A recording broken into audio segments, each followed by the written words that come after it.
Cup Series practice and qualifying from Miami Homestead Speedway, and it is another opportunity, and that is what the drivers that are involved in the playoffs are thinking about. An opportunity to make it into the championship board, just like Joey Logano did 1 week ago when he won the race. He now is locked into the championship board. Everyone else on this list that's not in yellow are trying to do the exact same. Alongside our crew chief Steve Letarte, the mayor Jeff Burton, Rick Allen with you. All right, who is this the most important for and why? Well, I'm going Christopher Bell. I think that Christopher Bell, he's not out of this thing. I don't believe he has to win, but for that to be the case, he needs to qualify well, needs to get good stage points in both stages and make that happen. And that all starts right now. Having a fast race car, blasting off with good speed means you can qualify good, and it means you can race well at this racetrack. Well, surprisingly, I'm going to go to a driver who's above the cut line, and it's Chase Elliott in the 9 car. He came into this round of the playoffs with 40-something points above the cut line, feeling great about it, and they were just flat awful at Las Vegas. I wish I could say it another way. They were slow. They did not look like they needed to look to be a playoff contender. While Miami is a very different racetrack, the Goodyear tire they will be operating on is the same. I have concerns. Have the 9, have they figured something out?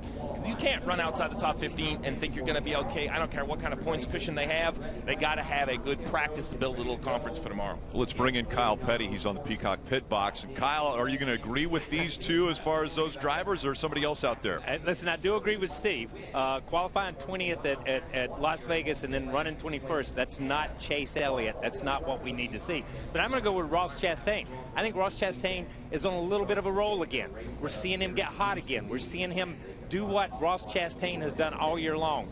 Be a fly in the ointment for all these guys that we think are the favorites in this sport. So I think that this is a big practice for him and a big qualifying session for him to be able to start up front and get those early stage points in that first round. Ross Chastain has won 2 times. There is a driver that is still a part of the playoffs that hasn't won yet this year. That's Ryan Blaney. He's with Dave Burns. And we'll find out what Ryan thinks is very critical about this practice and qualifying session for him. Below the cut line, looking for a win in 22. What are you focusing on this morning? Yeah, just seeing kind of where the track's at grip-wise. Watch the first group and see where lap times are at and fall off and just see where your teammates are at and kind of adjust from there. So it's kind of hard to tell where you're going to stack up before you get on the racetrack. But, obviously when you come here, you fight, fall off, trying to make sure you can keep gripping your car, move around the racetrack, and we'll see. But I feel really good about our Pennzoil Ford Mustang. It's just a matter of getting out there and see what we got to do. And you're in Group B. Is that preferable all the time or even today? Or none of the time? I personally like Group A. I like just to get out there and get going. I think a lot of us are antsy, every single week to get going and see what your car does. So I like Group A, but I'll take either one. I don't really mind. All right, he'll watch his teammates and everybody else here in Group A while he waits, Rick. Thank you, Dave. So the 45 this week is going to be driven by John Hunter Nemechek. You see his name there on the windshield. Normally that would have been Bubba Wallace, but what happened a week ago in Las Vegas, that was the big news of the week. You see right here, Kyle Larson 3 wide goes in, and because this Bubba Wallace is suspended for this week, and this is why he is suspended. NASCAR had an issue with this. This is an accident. They feel this right here. This is retaliation with the words out from NASCAR. They looked at the data. They feel this secondary contact on board with the 45 right here turns left in the gas, catches Larson in the right rear quarter panel. There was then some pushing and some shoving, but NASCAR, Jeff, made it very clear from everything I read, the suspension was not attached to this shoving. It was the actions on the racetrack. And Rick, I think NASCAR got this absolutely right, or could have been more severe. I'm way good with a suspension. I would have been even happier maybe if it was a suspension with a fine, because I think the penalties should continue to escalate. Yeah, I also think that the penalty was right. I mean, Bubba Wallace he made a mistake, and you can't do that. You can't hook a guy in the right rear. You can't let that happen. You got to tell the other drivers this is unacceptable. The bad thing is that for those that came here, we're coming here to watch Bubba Wallace race. He's not here, and that's disappointing for those fans. But at the same token, NASCAR's got to get control of things like this. And this is a message, not only to Bubba Wallace, but the entire garage, and not just in the Cup Series. Trucks, Xfinity as well. We will not have retaliation. We will not put up with it. We saw in there suspended for 1 race, and KP watching Motor Mouse this week I know you said that you thought it should be a longer suspension. Yeah, I've been pretty vocal about it, so I'm going to go the opposite way because I think he should have been set out the rest of the year. I think there were multiple infractions there, not only the intentional accident, the physical confrontation, the shoving of an official, the walking on a hot racetrack. There were so many layers to this, so many layers. I said before, I said so many layers to this onion, deep fry it, serve it at Outback, man. It's a blooming onion. There's so many layers to it. And I think he should have been set out for the rest of the year and sent a big message to this whole garage that we are not going to put up with that as a sanctioning body. You know, the worst part of this for Bubba Wallace is going to be this weekend, right? Not driving this race car. They've been running really well, been putting themselves in position to win races, and not having the opportunity to drive this race car is going to be an emotional blow to Bubba Wallace, as it would to any driver. After this weekend, it's an opportunity to move forward. It's an opportunity to serve your penalty, move forward, learn from it, come out of it stronger, come out of it better. This is not the end of Bubba Wallace's career. This is something that happened. He made a massive mistake. Others and he can learn from it. And you just take it and you move forward. And you make a negative and you turn it into a positive. Well, the reasoning for my opinion on this has to do really with how the infractions have been in the garage here. The 18, Kyle Busch, has now lost his crew chief for 4 weeks because a wheel came off this car. That was the 20th crew chief suspended this year. 20th, 2-0. So I know a crew chief is very different than a driver, but if 20 crew chiefs can be sent home for multiple weeks for other infractions, I am totally okay with a driver being sat for an infraction that he chose to do. This is the big story, but guys, cars on racetrack, that's what we're here for. We're already a couple minutes into practice, and Jeff, you said most important for this guy right here, Christopher Bell in the 20. He's had like a great playoff run speed-wise, but he got caught up in this mess. Yeah, unfortunately, Christopher Bell was completely innocent in this. This team has been doing a great job. They had to win a few weeks ago. They got it done to move themselves to this round, and then race one of this round. Now they have a hole to dig out of, and exceptionally frustrating for that team. They went to work. They were not able to get that car fixed, so it could have made minimum speed, and so he was out of the race early. So definitely, as far as playoff drivers go, it hurt Christopher Bell more than anyone. He was not able to go out and try to earn points. Well, I mean, Rick, look, this is what's going to make this suspension even more painful for Bubba Wallace. It's bad enough to see somebody else drive your race car, but the guy behind the wheel, John Hunter Nemechek, he was able to test this car down here for some scheduling reasons when the Cup Series were here, and the test paid off. He's at the top of the single lap speed chart right now, so it's never good when someone else is in your race car, but it's even worse when that car is fast, and that's going to make Bubba want to be in it even more. You mentioned a test down here. I think a lot of drivers that were able to take part of that, and teams learned so much. They took to Texas. We saw what happened at Texas, and all of that information now is going to come back to them coming back to this racetrack. Well, no question. And one thing that they learned coming down here, or they were reminded of, not learned because it's nothing new, is you have to be willing to rip the wall. And I say rip it like 1 inch from it.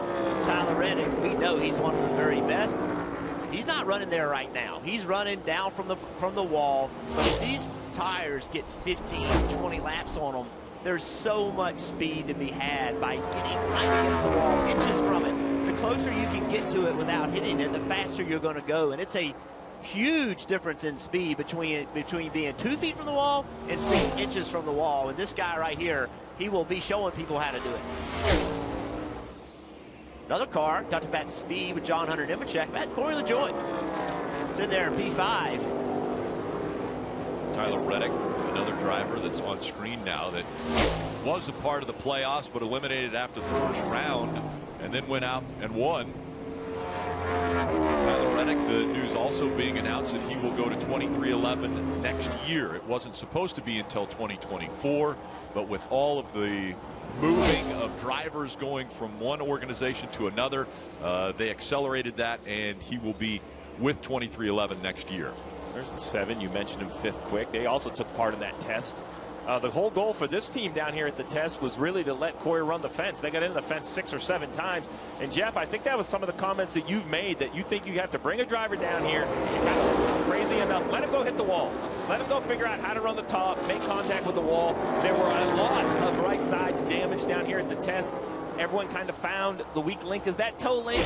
You can hit it as hard as you want until that toe link breaks and you'll be on pit road. So if I was a crew chief on pit road, I would have been right rear toe link practice would have been part of pit practice this week. It is a skill being able to do what you see the one car right there right against the wall. He's still not as close as they're going to be.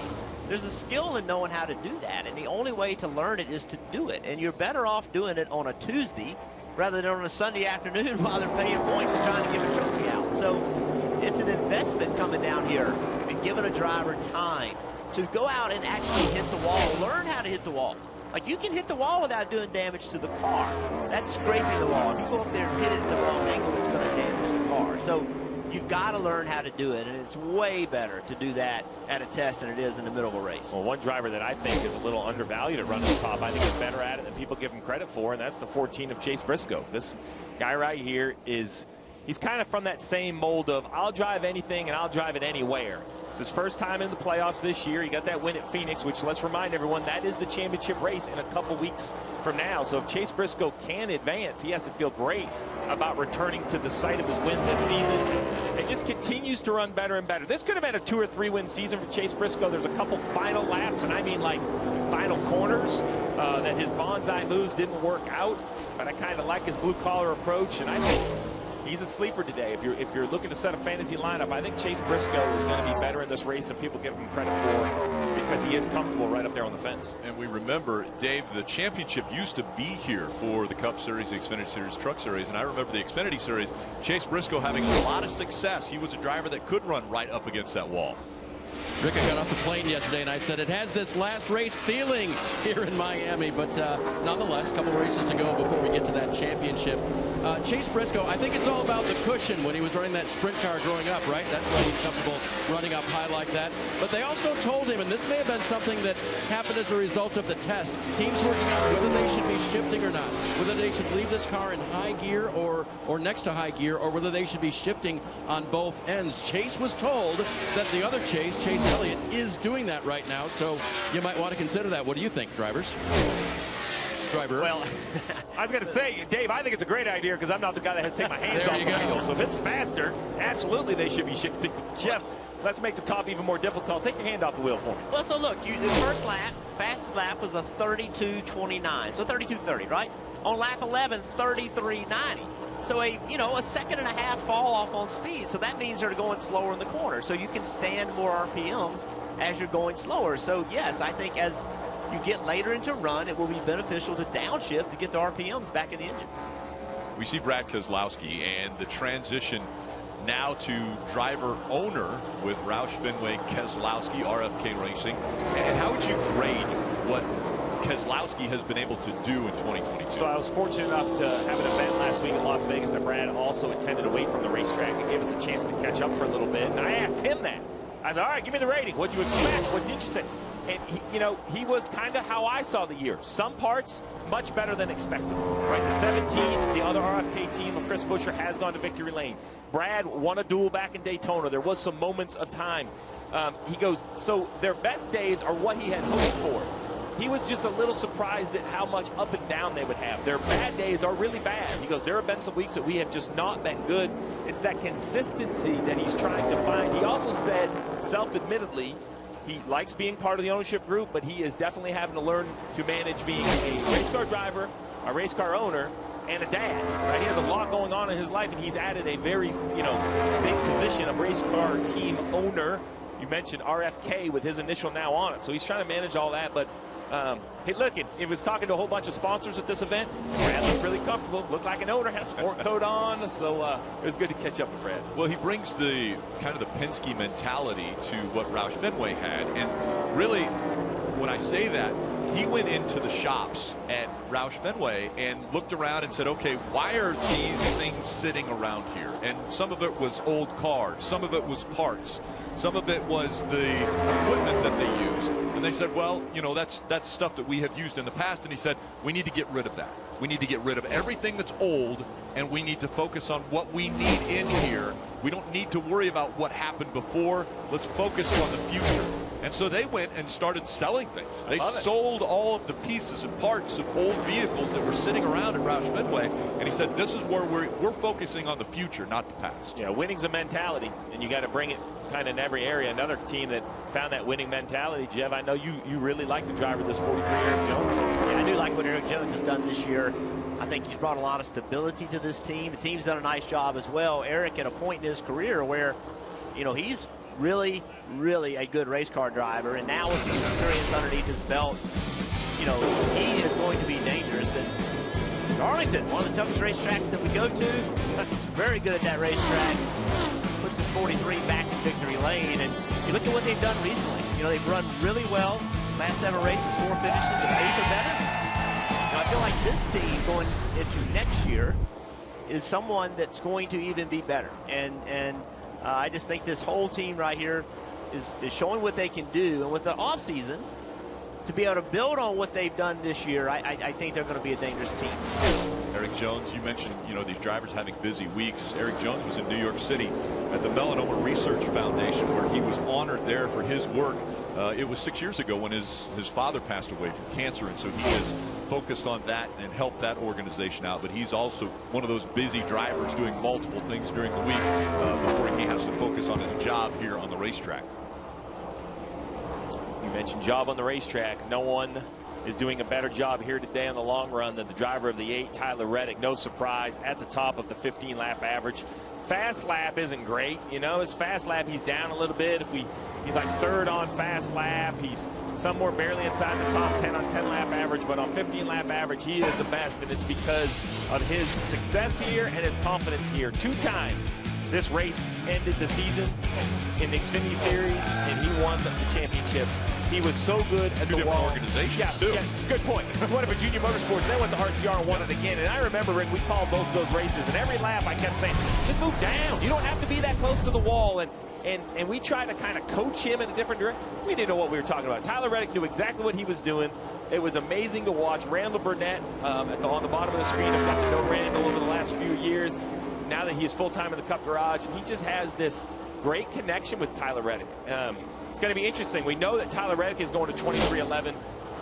It's going to be interesting to see how he does. I've heard nothing about a crew chief at 2311. Everything I've heard says Randall is staying at RCR. With he have to get any really official announcements, but we'll see at the end of the year. But Randall and Tyler are just such a great combination.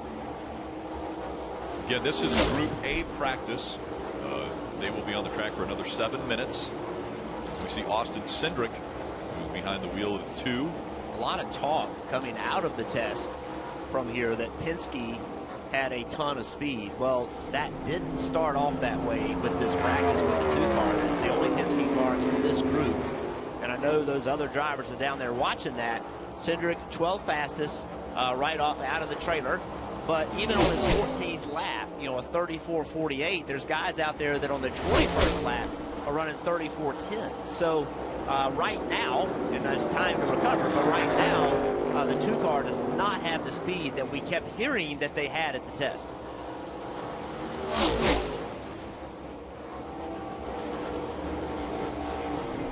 Well, at the beginning of this, Rick, you asked who I thought this practice was most important for, and even now that we are, say, 14 minutes into this practice, I still believe it's the 9 of Chase Elliott. I know he looks good second on the single lap, but the fall off for this 9 car is just not where it needs to be. And when I compare it to the 8, even when I compare it to the 14, the speed isn't what we're looking for. Now I think it's better than it was at Las Vegas.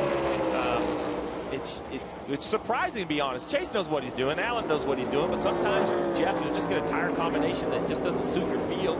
I mean, the guy's a champ. Nearly 20 career wins, right?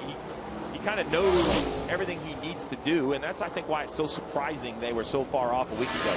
Hey, Steve. Yes, sir. So, and so the challenge for Allen and for all of engineering and now for Chase is, what do you do? What do you do with the week when you know you were slow, which is the word that you used, which was true, and you've got the same tire? That's a big deal. It's to have the same combination of rubber that they knew they were going to have this week, and Alan was kind of scratching his head, and, you know, Chase was down after the race. So as a crew chief, you've got all that information, and you know you have to come to a track not identical, but the same length and use the same kind of set of variables. How hard is that to go to work and try to find the new thing? Well, it's very difficult and a little more surprising than they had to test down here. But to put it into perspective, Chase Elliott right here just finished his 24th lap in a 35.10. Compared to that to say Nemechek or Reddick ran a 34 flat. That's 1 second different between the 8 and the 9. Well, one thing, Steve, though, if you watch what Chase Elliott is doing, he's not running the wall. No, you're right. He is running a line that he believes you're going to have to race in. So if everybody runs the top, how are you ever going to pass anybody? If everybody's up there, how are you going to make a move? So Chase Elliott on his 25th lap is way off on speed, way off. But he's just now did he start going to the top.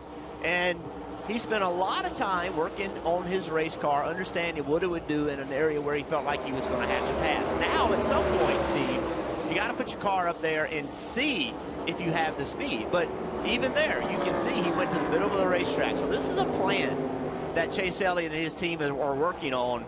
Hey, inside, it's a plan. And it's going to look bad on speed, but is it going to net a gain in the race?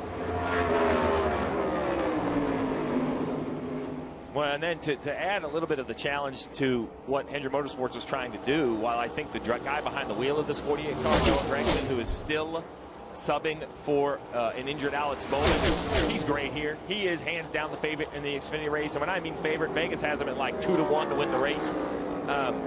It's just he isn't the full-time Cup guy, right? So while I think he's doing a great job in the 48, providing what the 48 needs, I just don't know if there's enough history all year for Chase to be able to go to Noah and say, hey, did this feel like it did at this track or this track? I mean, listen, Noah's a great race car driver, but you know, we talk about driver crew chief pairings. Well, Jeff, a teammate to teammate pairing, you got to kind of work your way into the same language and the same feel.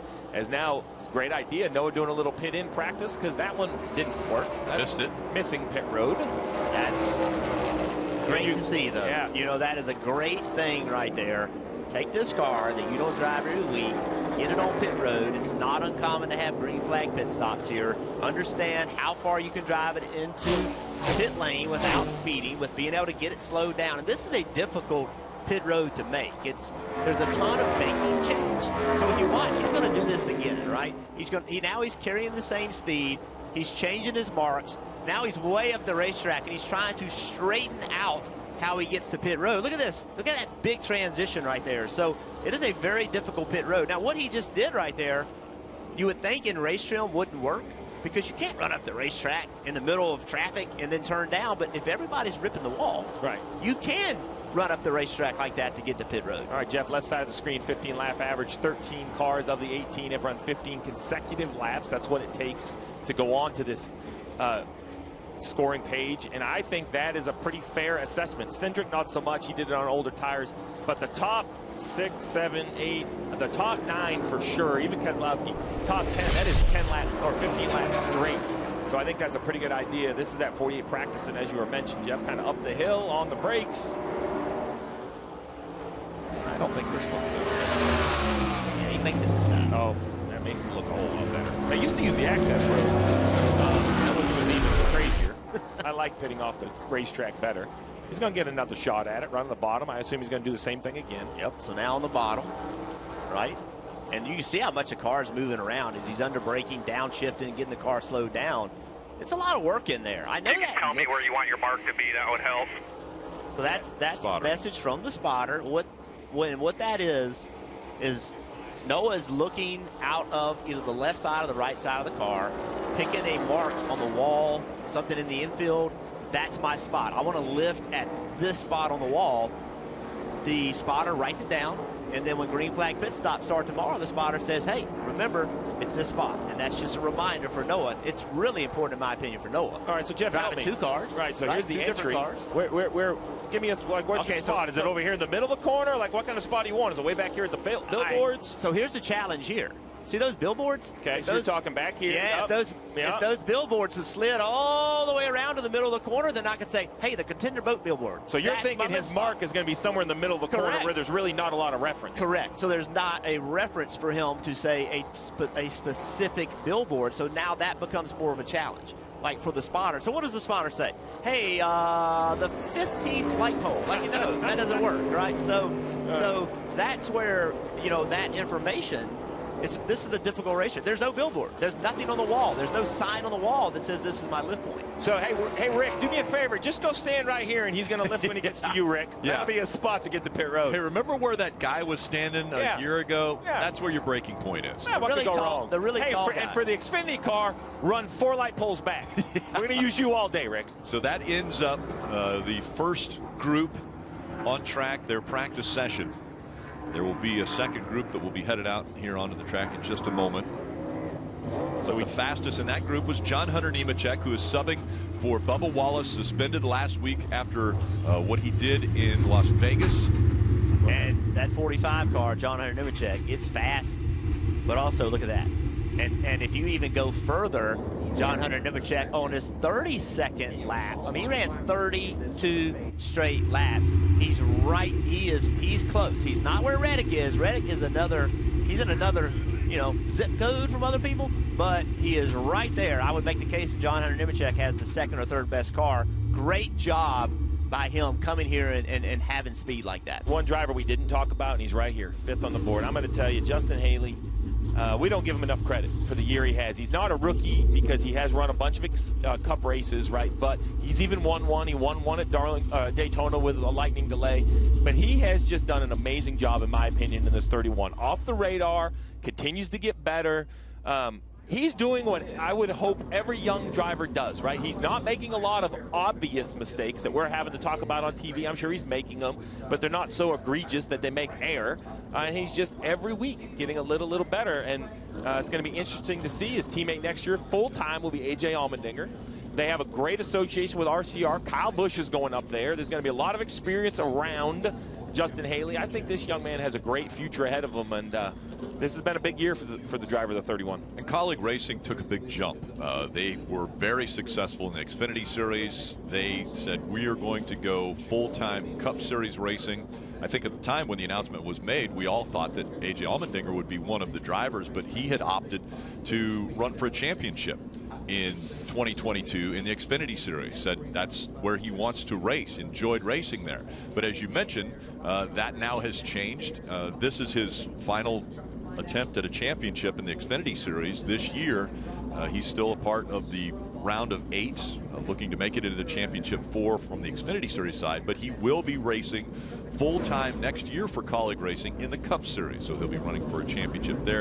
And really, timing-wise, a great opportunity for A.J. Allmendinger because there are a lot of road courses on the schedule, and that's something that he is very successful at. We take a look now at Group A and the results there, the top 10 of that group. Those in yellow are playoff drivers. This is a single lap, and here in a little bit it will be qualifying, and I expect that 32.29 will actually get quicker. They can't add tape like they do in other series, which kind of adds grip to the car, but they make the right adjustments. They put the correct air pressure in the tire, and these drivers can get a little more aggressive. Now, Jeff, it will be interesting to see if they run right around the bottom or if they run the middle of the racetrack. That was a conversation in Xfinity Series qualifying.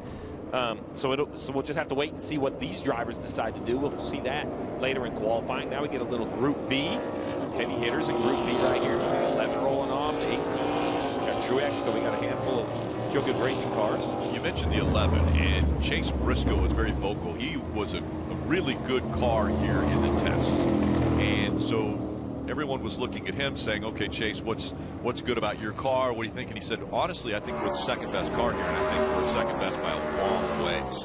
And he was asked by our Dustin Long with NBC Sports, and he responded, the best car here is Denny Hamlin by a long shot.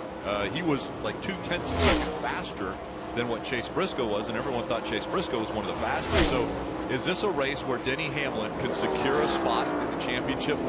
Can he go out there, win this race, and start to focus on that championship that has eluded him? Oh, I think so. And I think he thinks so, too. Remember, when this round started, Denny Hamlin said this round of racetracks lays out, I believe the word he used was perfectly for them. It's right up their strength between last week, but things didn't go last week like they thought it would. They didn't have the speed that he thought they would have last week. Now they had a test here.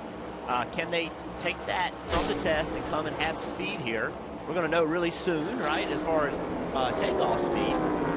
And then Martinsville. We know how good Denny can be at Martinsville. So he felt like this was a really, really good round for he and this team. And Dave, one of his stiffest competition in the race could be John Hunter Nemechek, and you're standing with him. Yeah, Rick, you talk to any driver, what's the objective of the weekend? You want to win. What's the objective in practice? You want to go fast. But I mean, really? Come on, that was great. How did the car feel? I feel pretty good.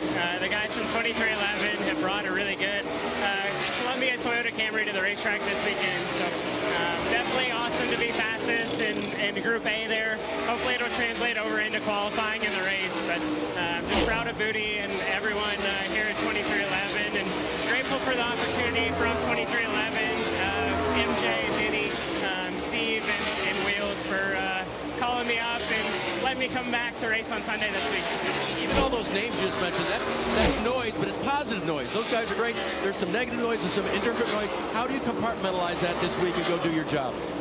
Just go out and focus. First off, I got to go transfer to the round of 4 today in the truck series. So that's the first task at hand, and this morning being able to run some laps before going to do that, I think it's a good warm-up. So hopefully some stuff from the truck race today will translate to tomorrow in the cup race and vice versa. And how much did the test laps here help in this car? It's huge. It's way better showing up, being able to have laps underneath your belt in the next-gen car and at Homestead. So it's not like I was just getting in first practice and have no laps whatsoever. So we came back close to where we had setup-wise and where we felt comfortable, and it's showing. Job well done. What a great start, guys. And John Hunter Nemechek fastest in Group A practice. He is substituted for Bubba Wallace, suspended from last week's race in Las Vegas. Oh, I love this shot right here. It's down right on the ground, front bumper camera. Joey Logano. This is heading down the front stretch. Now we're going down into turn 1. Gives you just a great perspective, kind of the texture of the racetrack and all the different things. Let's listen into what the driver of the 22 has to say about his car. Found it a little bit hard on the left rear to fire off. Nothing bad, just over the bump at 1-2, a little bit 3-4. Yeah, that bouncing he's talking about, I assume is going to be the shock stop. What happens is internally in the shocks, there's a stop that's required basically as part of this car, and you kind of on the best lap, the fast lap, you want to be sitting on it because as the car slows down, it's going to raise up. The air's not going to push it down in the racetrack as much. It's kind of like a bucket half full of water when you spin it over your head. If you go slow enough, the water pours out. Well, that's the same idea with a race car, right? The slower you go through the corner, the less you're pushed into the banking. The car kind of comes up out of the track. Well, last week, Joey Logano did what he needed to get done. He knows he was going to Phoenix with a chance to win the championship. A great battle with he and Ross Chastain. I thought both of these guys did an incredible job in this late race battle. Chastain did all he could to keep Joey Logano with better tires, a faster car. I thought Chastain did all he could. Logano drove him clean, had a good hard race. And now Logano, he has a solid 2 weeks to just think about winning a championship and going to Phoenix. And that is a huge advantage, being able to focus on that. And that lets him race free here. That lets him just turn it loose and just go out and have fun. Just go. This will be the most fun 2 races Joey Logano's ever had. You know, it takes all the pressure comes off. And now it's about getting ready for Phoenix and coming here and just being relaxed, being loose, and just doing everything they can to win. He's 32 years old. This is the youngest round of 8 participants we've ever had in a playoff situation. There are only 2 former champions with Joey Logano and Chase Elliott fighting for a second championship for each of those drivers. But is this Joey Logano's year to come out here now that he's had a great race at Las Vegas, locked himself into the championship 4? Can he get that second championship? Yeah, I mean, absolutely he can. He's talented. Paul Wolf is talented. This team could do it. Let's take a closer look. Look at the left rear right here. You're going to see it kind of bouncing up and down over the bumps. That's that bouncing that Joey Logano was talking about. You see it kind of squish the tire a little bit, and it squishes the tire because internally the car kind of gets to solid, right? There's a shock stop. So let's take a look at our NBC Virtual Toyota. We're going to show you exactly. Now, we're going to show you it on the right rear, but both rears have this. So we're going to take the right rear suspension off, and we're going to spin it in here. We're going to show you exactly what stops this car, right? So the shock, the spring, it's all together. It's on everyone's car the same way. As the car travels, the spring compresses. Looks like normal. But let's take a little closer look and look at the top of the shock and what actually stops the car. That yellow shaft goes up and down with the car. Well, when you travel too far, it bottoms out. And that white little washer right there, that's it. It's not adjustable. You can't change it. A little squishy piece of foam is the only thing that car is riding on when it lands solid like that. That is harsh for the driver. That's on both rear shocks by rule. The length is all set. Basically what that does is it does what it did to the 22 car. As that car travels, it bounces, it squishes. This can lead to a rough ride. At some tracks, it has led to tire failure. We don't expect that, or I don't expect that here at Miami. But you know, at Texas, it was a big story. They adjusted. We saw no real tire issues at Las Vegas. Same tire in Miami. We'll see if they're successful again. So really the only shock absorption when that shock goes up and hits and stop is the tire. That's the only thing that can give at that point. It's basically like jumping off the back of your truck and landing with your knees locked. Like there's nothing to absorb it, right? It is solid, and the only thing that's going to absorb it is the tire, Rick. In that first group, Justin Haley was 9th quick, and he's standing by with Dave. And Steve's reminded me the last time I jumped off a truck after an interview, it's not easy, and it's hard on my knees. You've been great lately, and another fast car, it looks like today. What's been the difference lately, and what are you expecting for qualifying? Yeah, we brought a really fast Leaf Filter Gun Protection Chevrolet for this week. Had a good, successful 2-day test here that I was in for both days. AJ still has me just a little bit. We're 7th and 9th overall, so pretty happy with our race pace and where we were on fall off, but we've really been struggling on this number 31 car with qualifying and our qualifying delta. So hopefully we can get that a little bit better here for qualifying. But overall, yeah, it's a good day, and we've been good over the last few weeks, so it's cool to see what we do on the simulator during the week transition to the racetrack. You mentioned Allmendinger, your teammate. You guys feed off of each other? AJ pushes me to a different level. When he's in that thing, he makes me be better, and he makes our whole organization be better. So great hire by Matt Collick and Chris Rice. Really thankful that they brought him on as a mentor for me and for our team. It's really been really good for me in my career to have him as a teammate. So always leaning on him as much as possible. Future looking good for this group, guys. Very good for Colleague Racing as A.J. Allmendinger's gone out there and not only run the fastest lap of this group, but also he's the second fastest on 10-lap average. So not only does he have speed for 1 lap, but for 10 laps. Well, what A.J. Allmendinger's done for the majority of this run is he ran at least the first 10 laps on the white line. He was on the bottom of the racetrack. Everybody else was up against the wall. And even though he was bottom of the racetrack, Steve, he was faster than most everybody else in those laps. He now is starting to migrate toward the top. Not yet really on the boards, but migrating toward the top. But that was really impressive taking off. I mean, he's fastest in this group, and he's continued to have speed.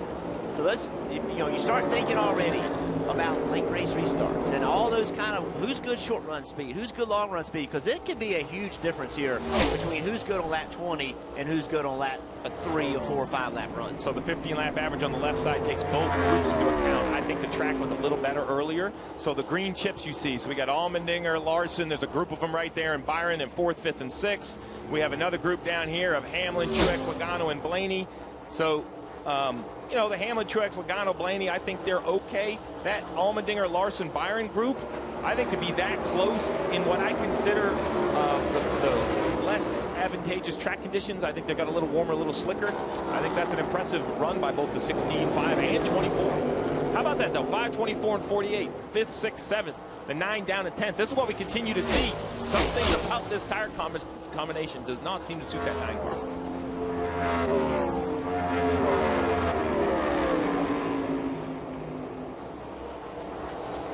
There's the 42 out on the track right now, and Ty Dillon behind the wheel. It was announced this week that there will be, and we knew that Ty Dillon was not going to be in the 42 next year. That was announced earlier, but it's been announced where he will drive next year. And there was a driver lineup mentioned by Spire Motorsports, and that will be Corey LaJoie, who's their veteran driver there, and now Ty Dillon will move over and drive the 77. Yeah, another step for that organization. They have multiple drivers in the 77. Currently getting a full-time driver like Ty helps a smaller team continue to build consistency, right? I mean, that's how you improve. The same guy behind the wheel week in and week out. That's the best way to try to improve. How do you put together teammates like this? Because now you're going to have Corey LaJoie and Ty Dillon working together. Does Spire Motorsports ask Corey LaJoie, hey, is this guy going to fit? Is his chemistry going to work out?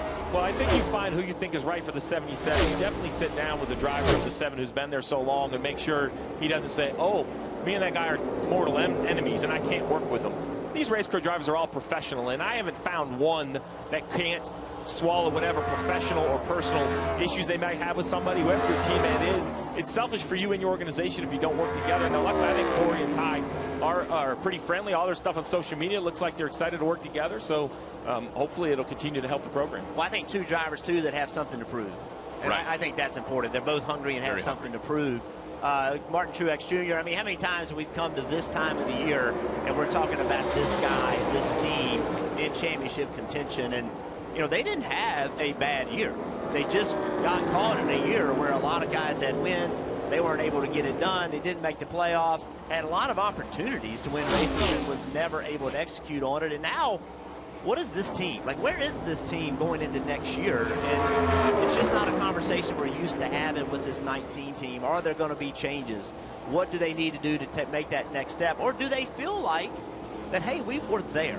We just had circumstances that worked against us. Be interesting off-season to see what happens around this 19. Well, you mentioned circumstances that's worked against them. How about the car he just passed? The 18 of Kyle Busch made the playoffs, and 2 engine failures basically are what eliminated him. He made his own mistakes, spun out of Kansas, but an engine failure at both Darlington while leading and Bristol. And TRD has gone on record to say it's unacceptable. You know, that they can't operate at that level. And that's what eliminated the 18 of Kyle Busch. He had an up and down day last week, but he came all the way back to 3rd after having a wheel fall off and spotting everyone in the field a position with 40-something to go. He drives back to 3rd. So, you know, an Xfinity Series champ, a 2-time Cup Series champ. He's going to be leaving the Toyota family to move over to Chevrolet and RCR. Will drive that 8 car next year. And I know he's excited for it. RC's excited for it. But there has to be something in Kyle that says he wants to go to victory lane one more time with Coach, one more time with Toyota. They've done it so many times, but this is a relationship that perhaps before this year started, none of us thought it would ever end. I didn't see Kyle Busch leaving Joe Gibbs Racing, and then over the course of the summer, it became clear it just wasn't going to be a fit.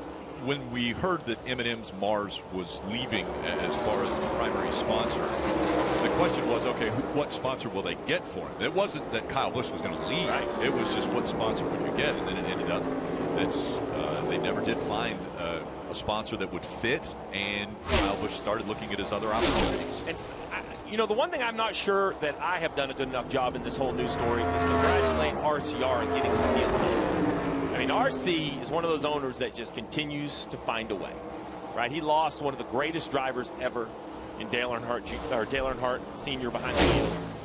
Found a way to get Kevin Harvick. Like, this organization has been tested so many times. Right.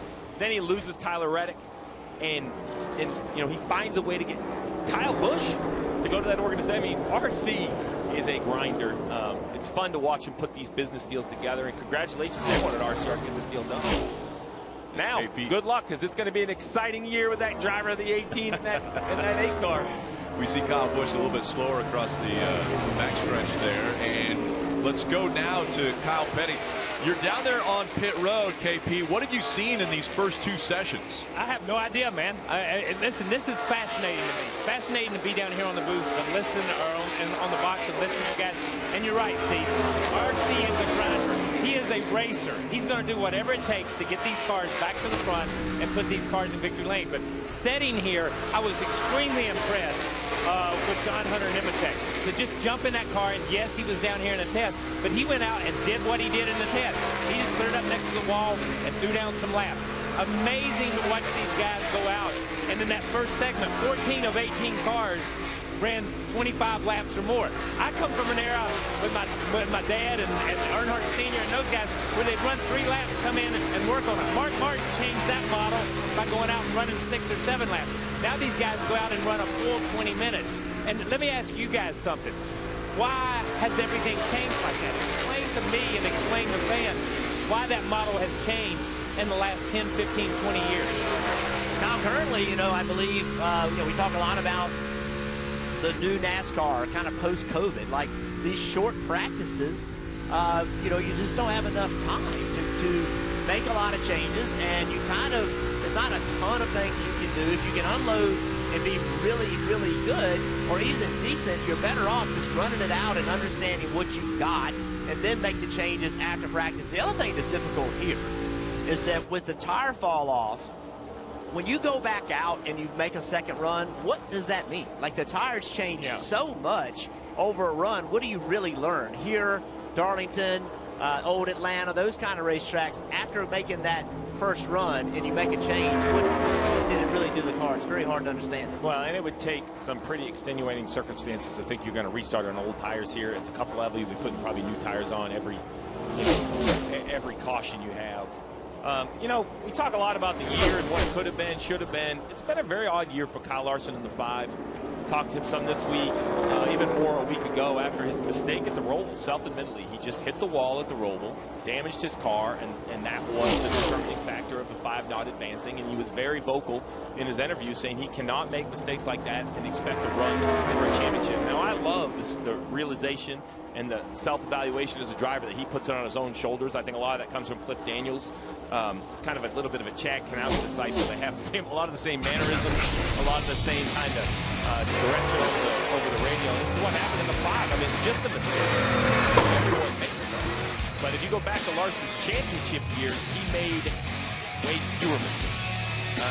So it's just kind of waiting to see what it's going to end up looking like for the 5 car, right? Is he going to get his mojo back? I mean, because something has changed behind the wheel, and I'm not sure what. The results just don't seem to match what I think his talent is. And Jeff, are you surprised? I mean, we have seen Kyle Larson become maybe one of the most talented race car drivers on the track in this series, and for him to not have a shot at the championship this year, to defend that title that he won a year ago. I'm surprised at the mistake. That's what surprised me. This guy last year could do no wrong. This team seems like they could do no wrong. And I'm surprised that in the situation they were in, that Kyle Larson overstepped his bounds. Now, we all know that one race, unless it's Phoenix, one race doesn't make up the championship, right?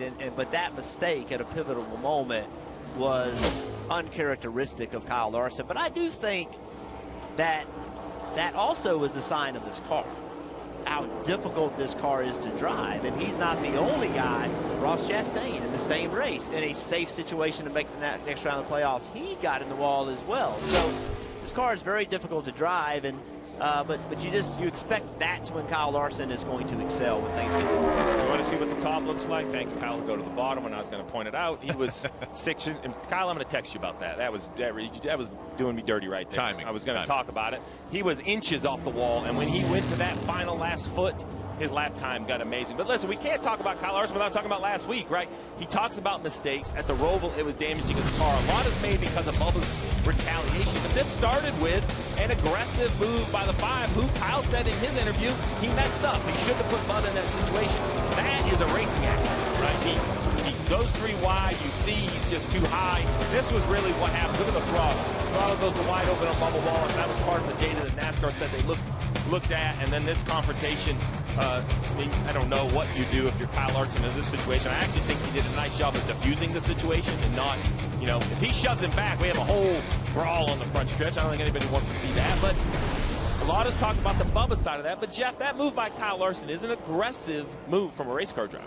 Well, he ran Bubba in the wall. I mean, there's no other way to say it. And it was after stage 1. It was early in the race to make that kind of move, put himself and Bubba Wallace in jeopardy. And so, again, we talk about the aggressiveness of this year, the mistakes of this year, and that is an example of that, is that, when a guy gets underneath somebody, he tries so hard to make that pass and clear somebody. The drivers are overstepping their bounds, and he said it, he overstepped his bounds, and Bubba doesn't care. Hey, look, you can't run into me. You can't run me out of the groove and put me in the wall. So, Kyle Larson pushing hard and did indeed make another mistake. And to Bubba's frustration, he had just won stage 1. Thought he had maybe one of the best cars he'd had since Kansas when he went out and won that race, and then was raced the way he was by Kyle Larson. All right, Dave, I know you have continued to be busy down there on pit road. Busy waiting, I guess you could call it right then, for things to get quiet and Tyler Reddick to become available here with one of the fastest cars this week. And 15-lap averages, you are #1. Seems like you found your old Homestead groove again.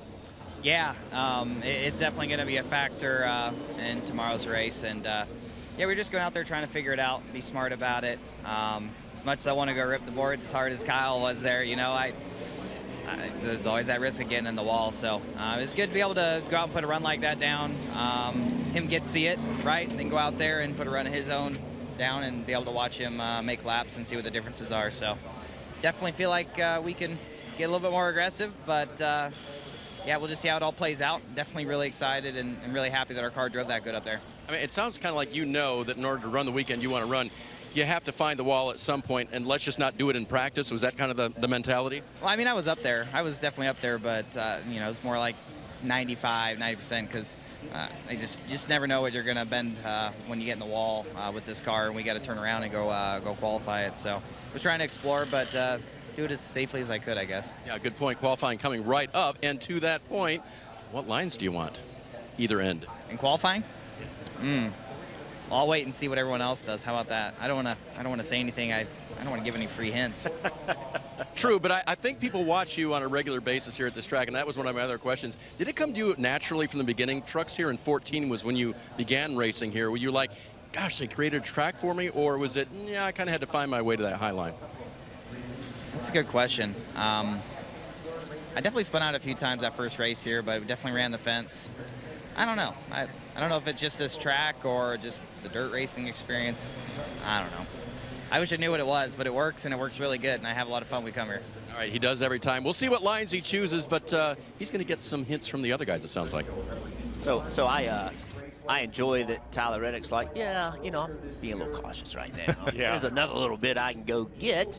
And I think we see Kyle Larson as an example. Look right there. That's getting all you can get. So that's a fresh Goodyear tire they've put on that thing getting ready for qualifying, because the one that was on it had some marks much like the bodywork. You see the scrape on the wall. Now that's no big deal. But, I mean, it happens quick, so let's ride on board with the 5. You see wide open throttle, and it's going to happen really quick. Just a little touch. Boom. Right there. He jumps out of the gas. And, I mean, that's how easy it can happen. And that is what I call hitting the wall the right way, if there is a right way. It doesn't pull the right front in. The big concern, Rick, is if you hit the wall hard enough that it kind of pulls the right front in, you see a little damage on the right front, but not as bad as the right rear. So they're checking, what they're doing right here is checking the toe. They're checking, you know, how the front tires are aligned to each other. So after that contact, making sure that there is no damage. And you wouldn't expect to see any, you know, any damage that they wouldn't stop running. Like if that kind of contact in the race, they're just digging on, right? They're just assuring that there's nothing wrong. Yeah, sure. Basically, you're going to run until, you know, you hit enough times that you bend or break something. So now they're checking the camber so they can just the angle that the right front tires leaned in at the top. They had a pre-practice measurement. So now they're sticking that on there, just making sure that's exactly like it was. Now at the shop, they do this with lasers and all kinds of stuff, but here, you got to do it old school, Steve. A little smart level on pit road. I like it. Do the same thing in the back. Steve, what kind of changes and things can they do prior to qualifying? You can air pressure, some heights, things like that. There's not a lot they could do if they found some damage there, it would probably be an unimproved adjustment. Here's the fastest of the combined groups. And look at this. We talked about the group being better. Well, if you see right here, I mean, all A's, A's, A's. The first B is A.J. Allmendinger. We see that a lot when we come test here. We talk about temperature-sensitive tracks. Now, this one isn't crazy in the middle of the day, but it was a 9 a.m. start, right? And that makes a big difference. 10 a.m. start today. Testing is like a 9 a.m. start. If you go out at 9 a.m. at a test, you'll run a lap that you'll never run for the rest of the test. The track is just so much better at the beginning of the day. Dave, did you catch up with the man behind the wheel of the 5 car? I did, and I was trying to find out if that was tapping the wall in the correct way at Homestead or not. What do you think? I don't think any time you hit the wall is a good thing, but hopefully everything's fine. I didn't hit it too bad, and these cars are really tough, as you've seen. So Yeah, my Valvoline Chevy felt good, a little bit tight on the short run exiting, but it's built to a really happy spot. So lap times look good. I felt like I could move around okay, and yeah, good car so far, so happy about it. I hear you say you saw some other guys hitting the track, but yours wasn't. It was in a better balanced situation? Yeah, just early in the run, like the 24 and the 3 seemed to be maybe lower than me, and just hitting the racetrack a little bit. So I don't know what that means, but my car seemed to fire off okay, and like I said, build a really happy spot.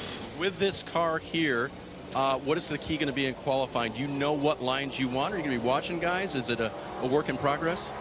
I think, I mean, you have an idea, but it's a little bit of a work in progress. I think that's a small advantage of being Group B. You can watch a lot of good guys, but if you do make it the next round, I feel like the Group A guys with their tires sitting a little bit longer will be in better shape than us in Group B. So we'll see. I mean, I have an idea, and we'll see if it changes. All right, no panic down here. Sounds like the 5 car is okay, guys.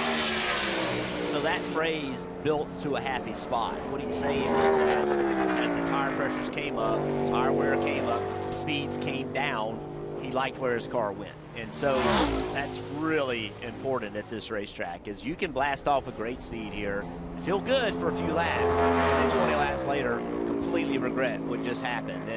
And he's happy with where his car is. He liked how he can move around, and I just keep saying how important that's going to be, because you're going to have to pass me, and everybody's going to be against the wall. You're going to have to find a way to go somewhere else to get by him.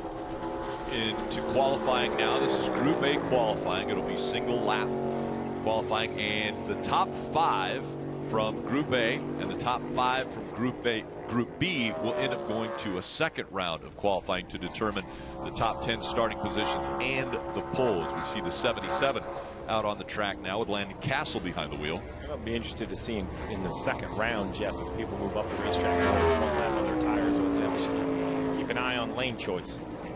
And BJ McLeod went first, 33.30. You know, before we get too far away from the interview we just did with Kyle Larson, interesting when he said, I don't know what that means when the cars were bottoming out. Kyle Larson has self-proclaimed he's not a mechanic. He doesn't know shocks and springs and setups and all that stuff. He said, I just know what I want it to feel like when I go out there to drive a race car. It reminded me a lot of the Tom Cruise character from Days of Thunder, when he's like, well, I don't know what that means. I just know, you know, with Cole Trickle, I just know what I want the car to do. So it was interesting. Kyle Larson has come out to say, you know, I don't know a lot about how these cars are set up, but I do know what I want it to feel like. I mean, you got a Cole Trickle reference in qualifying. That's an A+ right there. Thought you got to get some Rowdy Burns. I thought you were going to go down the whole. Well, Rowdy, the whole thing. Rowdy will be out on the racetrack in a little bit. What is happening? Those characters of so listen, a movie. I hadn't seen it. What is happening? Here's what happened. I hadn't seen it, and Dale said it on his download a few years ago, and I was ridiculed so severely that I had to watch it and come back and give a report. I felt like I was in school again. Right now we're comparing to Castle. He's the fastest.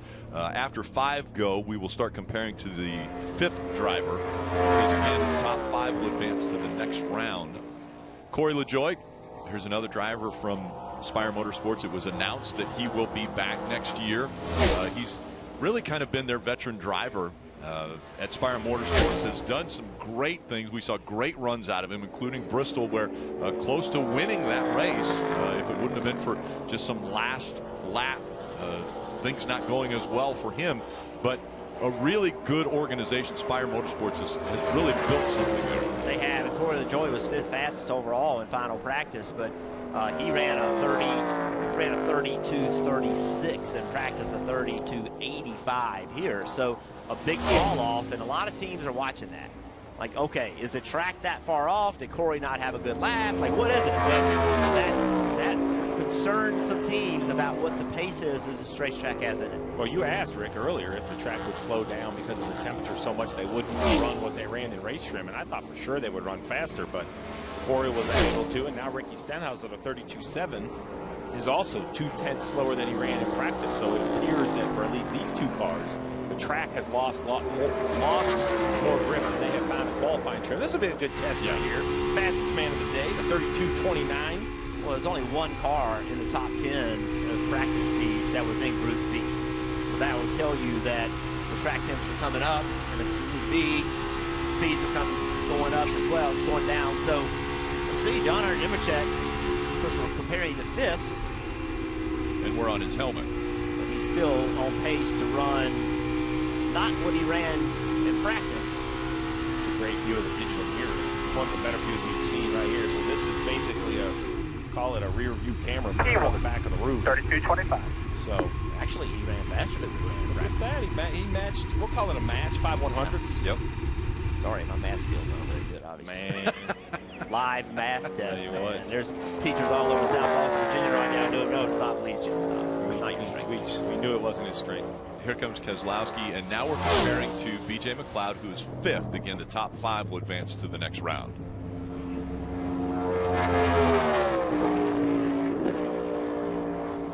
Heard a downshift? Yes, that's what I thought I heard as well. Running the bottom, downshift.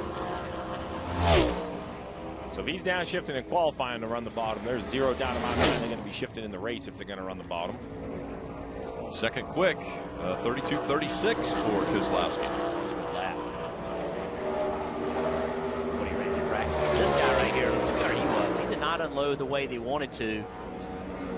I'm going to make the claim right now. I think he might be the best qualifier in the Cup Series right now. He finds speed every single race. In the middle of the track through 1 and 2.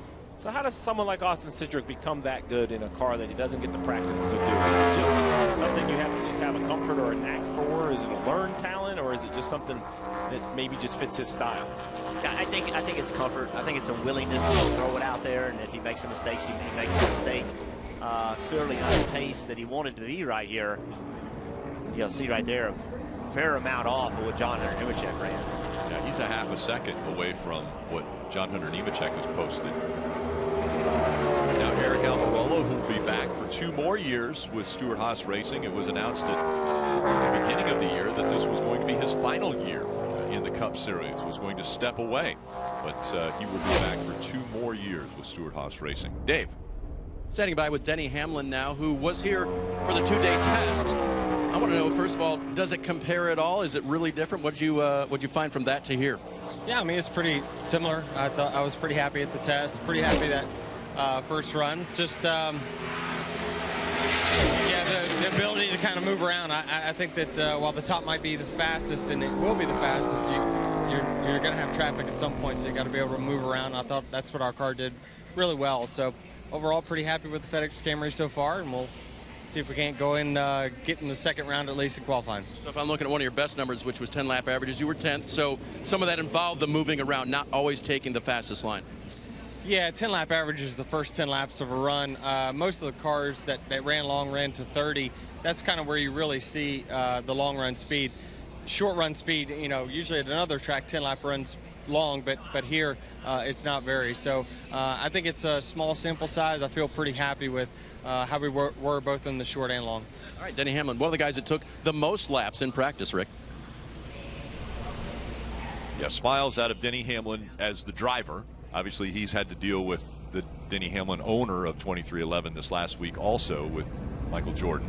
He has, but smiles because how about this is a fascinating fact. The last 5 races at Miami, Denny Hamlin has rolled off from the #1 position. Now, all because of qualifying. COVID was through there, and there was all these different rules to set the field. But regardless, last 5 times they saw the green flag, he was the first car to see it. So we'll see if now he can kind of go earn that spot with speed. Fist bumps all around for John Hunter Nemechek. So far, the fastest in this qualifying session. I'd love to hear him mention his truck.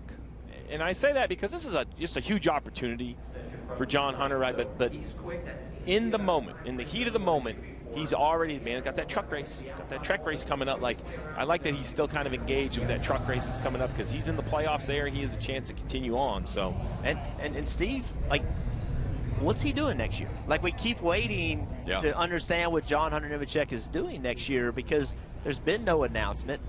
He is in the Truck Series. Remember, he was running Cup, took a step back, went back to the Truck Series, driving Kyle Busch Motorsports with Toyota, right? Kyle Busch Motorsports is going Chevrolet. He was driving a KBM. So what's he doing? You know, and he's done a nice job. He's shown people in the Truck Series that he can win races, right? He rejuvenated his career just to remind people that, hey, he can run Cup races on Sunday. this doesn't hurt either. He won in practice. That doesn't hurt either. He needs what he needs to do this weekend, though, Steve. He needs to be super. No, and that's the instinct of a driver. I got this opportunity. I know I'm driving a great race car. I got to go make it happen. He needs solid day. He just needs to run a solid day. Use that car. That car is fast. Take advantage of the speed of that car. Again, John Hunter Nemechek will be racing today in the Truck Series, trying to win a slot into the championship 4 for that series. As we see Justin Haley now on the clock. Again, from Colin Racing, has put together just a really solid season. I do think, Rick, that we talk about qualifying and what makes a good qualifier. Back to the point Kyle Petty was making about how drivers and teams are going out and making long runs. That makes it that much more difficult to get out of a car at a place like this where the speed falls off so much on a long run and then go find the max with new tires, max grip. You got to go find it right now. That is a challenge to do at a place like this. Haley with a good run, only about 2/10 off of John Hunter. Yeah, there's a good lap for the 31. Let's see what Eric Jones can do. It's a long race. You know, you don't have to start up front. But you heard Denny mention traffic. You know, while it is a wide racetrack and there's a lot of options, when you get everybody kind of set up against the wall, you know, it's a little bit easier if the less guys you have to pass. Plus, there's just not a lot of strategy opportunity here. It's going to be 4 tires most of the time. So it's going to take a good car to move forward. See Jones continuing to gain time for a bit. Now he's going to lose a little high exit here. You have to ask yourself, you know, just did you have to put some more wheel in it or longer around? Set it in the 4th position. Eric Jones goes to 4th. The next track or driver out on the track, substituting for Alex Bowman, is Noah Gregson. And while Noah Gregson's on the racetrack, let's go to Kyle Petty. Listen, I want to talk about Noah. Noah has been a phenomenal driver this year. After his incident, when we go back to Road America, after his intentional accident with someone, he has totally changed as a driver. His maturity level has gone to a different place. He is filling in for Alex Bowman in this car. His job in this car is just to run races. We've heard Jeff Burton talk about it numerous times. This is not his team. This is not his car. His job is not to go out and win races, not to go out and sit on poles, not to go out and be Superman. It's to get this car to the end of the season, and he has done a phenomenal job, I think, so far in doing that. Yeah, he's done a nice job behind the wheel of that 48, and his work's not done, right? Later this afternoon, much like John Hunter in that truck. Noah's going to be fun to watch in that Xfinity Series for sure. How about Trackhouse? It's 99 last week. They really, both the 1 and 99 showed up on the scene. The 99 had a little bit of trouble on pit road a couple times. We just kind of put them behind the 8 ball too many times to recover. But it almost reminded me of early season speed for both the 1 and the 99. Yeah, I think Suarez, although he's not in the playoffs anymore, this is going to be close, whether he can knock Gregson. He's going to knock Gregson out of the top 5. But I think Suarez is going to fight hard for these next 3 races. You know, I think that he drives with a chip on his shoulder. He has something to prove. And although he's not racing for a championship, which he desperately wants to be doing, we saw last week, he's still going to scrap. He's still going to fight. He's still going to push.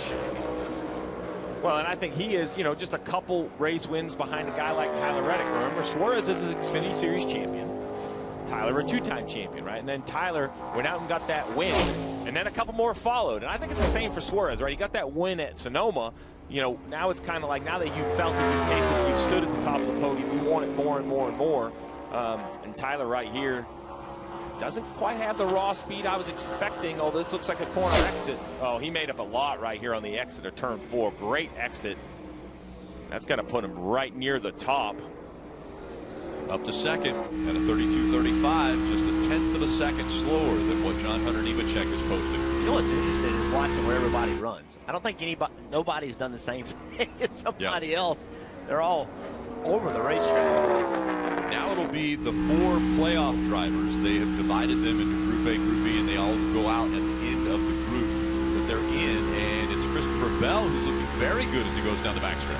Watch his wheel move get into the corner. He had a ton of wheel moving into 1. Pretty solid there. Looks a little tight. Trying to get the rear tires to hook up. Saw that shake of the wheel. That's what that was. Good lap. First round of the playoffs, very good for Christopher Bell. The second round, not so good, but won his way into the round of 8. So of all the drivers, I think this is going to be the most important lap we're going to see in qualifying, because that's where I think the wheels kind of came off last week. Just qualified outside the top 20, and it put them behind all day long. They never really showed up on the scene.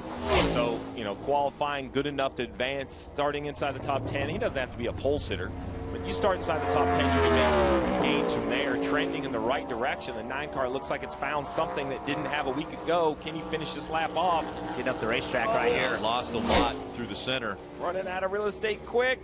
Will that horsepower get him down the straightaway? Gained a little bit back. He's 5th quickest with 2 still to go with Briscoe and Chastain on track. I got a little concerned because I think this car right here has the ability, if not him, Chastain, or perhaps both, to move the 9 out of that top 5. He's in the green right now. That was a downshift. If there's someone going to shift in the field, it's Chase Briscoe. Early in the year, if I wanted to kind of learn this car and see who was shifting, I just listened to this 14. It's going to be really important. This 3 and 4 right here for Briscoe. If he's going to make the top 5, he's going to have to be perfect on corner exit, going the wrong way. Yeah, stayed high through 3 and 4, and he's going to be a 1/10 of a second off of what Elliott has run. That's a big break for Elliott, right? Because 5th is as good as 1st at the moment, because you get to go do it again. So we don't know. Maybe the 9 has a great second lap in him. Can he withstand this last lap by Ross Chastain, or will Ross eliminate the 9 from the top 5? How much has the track changed since they were on the racetrack in practice earlier? A good 1 and 2 for Chastain. It was. And Elliott, remember, had a good 1 and 2 as well. He lost time mostly in 3 and 4. Let's see if the 1 can have a little more success. The 9 got high on exit. 1 a little tidier around, but losing time and losing big chunks of it. Lost a lot on exits, and it looks like he's not going to gain enough back, so Chase Elliott will stay in the top 5. So a big lap for Chase Elliott. 5th might not seem like much from a guy who's a champ in this sport, but if he wants to be a champ again and right the ship, it starts here. First test of this 9 car. He's advanced. He gets to go get another lap in. He's going to know he's going to at least start in the top 10. Yeah, could be so all the way better. up to 1st. Yeah, so much better than a week ago. And I look at that 20 of Christopher Bell. You know, we know what the situation he's in. Clearly, he has to go out in this next round and have a really good lap and qualify up in that top 3 or 4. He needs stage points. That team and that driver, they can transfer with points. They can do it. They're not so far back that they can't. But if they're going to do it, they got to get a lot of stage points the next 2 weeks, and it all starts right here in qualifying. And again, the reason he's in the hole is because he was caught up in the incident between Kyle Larson and Bubba Wallace, and that car was damaged to the point where he wasn't able to finish the race last week in Las Vegas. So that has put him in a hole here in this playoffs. Our man Mike Bagley there was on the scene going to get the bagman. Yeah, the bagman was going to get a little information. The bagman, you should just pipe him up, man. You can just do both at once. He won't shoot.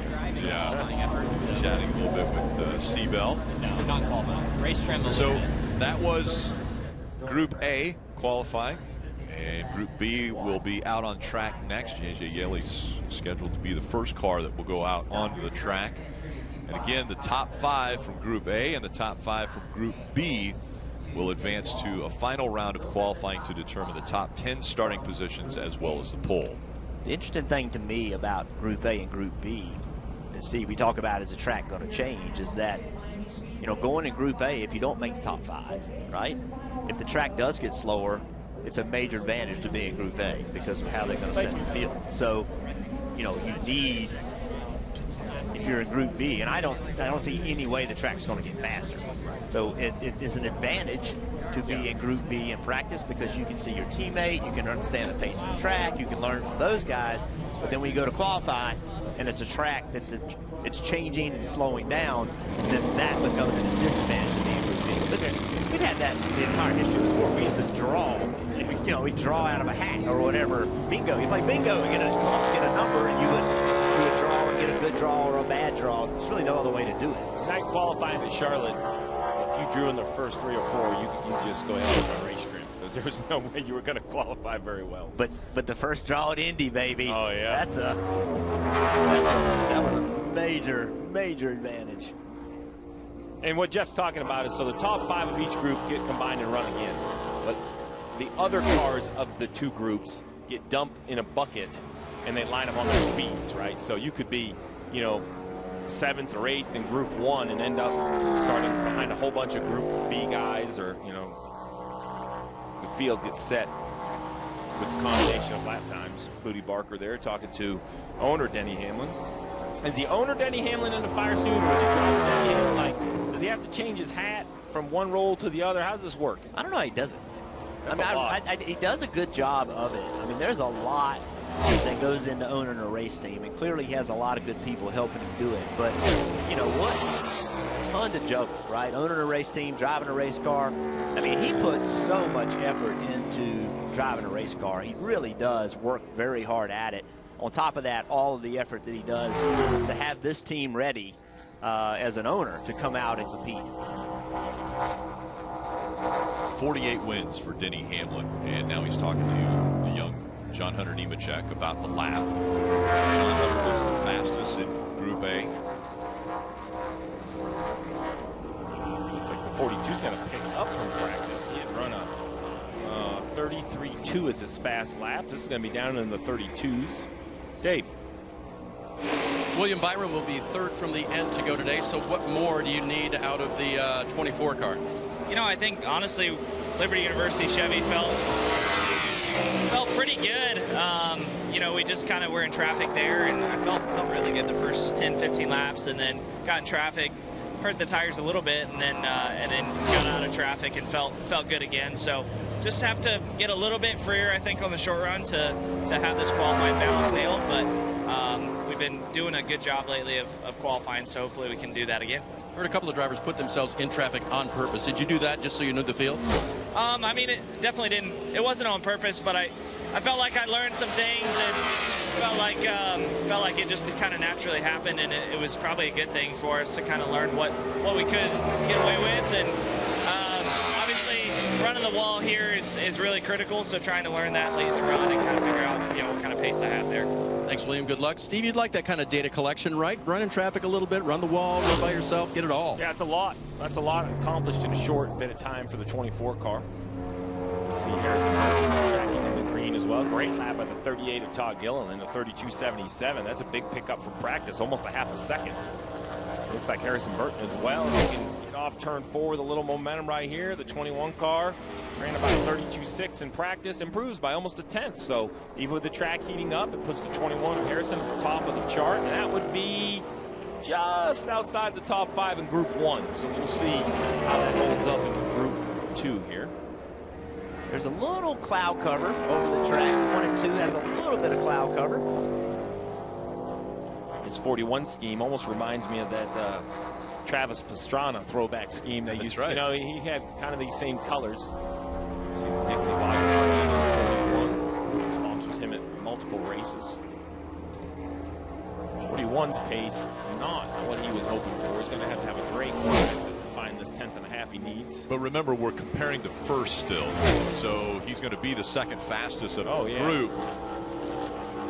We'll start comparing to 5th after we leave this next 12 runs. Poor Custer, I was checking his grades against the valedictorian. I was just trying to see where he went for the bell curve. Interesting here, Ty Gibbs, who is another sub right now for this one for Kurt Busch because of his injuries that he incurred at Pocono. But Ty Gibbs behind the wheel, and I think a lot of people have been asking, when will the news come out for Ty Gibbs? Ty Gibbs is running for a championship in the Xfinity Series, but I think everyone has seen the writing on the wall that you have to go into a Joe Gibbs racing car in the Cup Series, but that announcement has not come yet.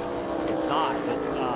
A good lap right there. I don't know why that announcement hadn't come out. I keep waiting for it. That would have been second fastest overall. So we keep talking about the track. Is it slowing down? Again, that cloud cover I think has the track temp down a little bit more than people would have expected. So now I'm a little interested because there were only 2 Toyotas in the first group, and they qualified first and second. John Hunter Nemechek and Christopher Bell. Now here we are in the second group. 1 Toyota has run, and he's fastest at the top of the chart. So with a few Toyotas left to go, we're going to see if they're going to fill up the top of these starting grids. We're comparing now to 5th and Ty Dillon with Michael McDowell. That's why he's in the green by almost 0.3 of a second. Michael McDowell was fast in practice. He had, good. I sat there and watched him for a little bit. He had maybe right at the bottom of the top 10 on speed in race trim. I thought he had a pretty good race car. No surprise. I mean, they do it every week.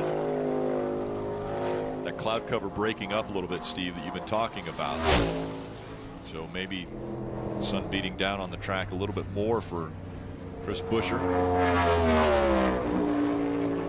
I think everybody that went early is wanting that sun. You see, it's clouded. Yeah. And the track tip is just down. It's going to be a really good lap. Yeah, 0.3 of a second faster than Gilliland with this lap. And that will put him second fastest.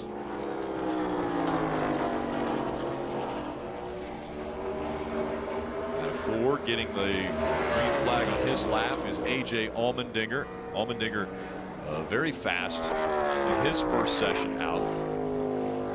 32.46. Wow, look at that car move around. See how rough it was through the bumps? Mm-hmm. Very stiff.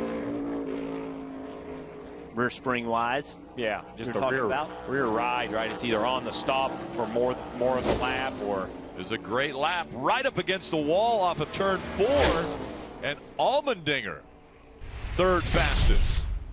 Let's take a look. This is entering turn 1 right here, and you're going to see back of the car. You see a little wisp of some smoke where bottoms out on the racetrack. The back dances around. He's forced to chase it up the banking.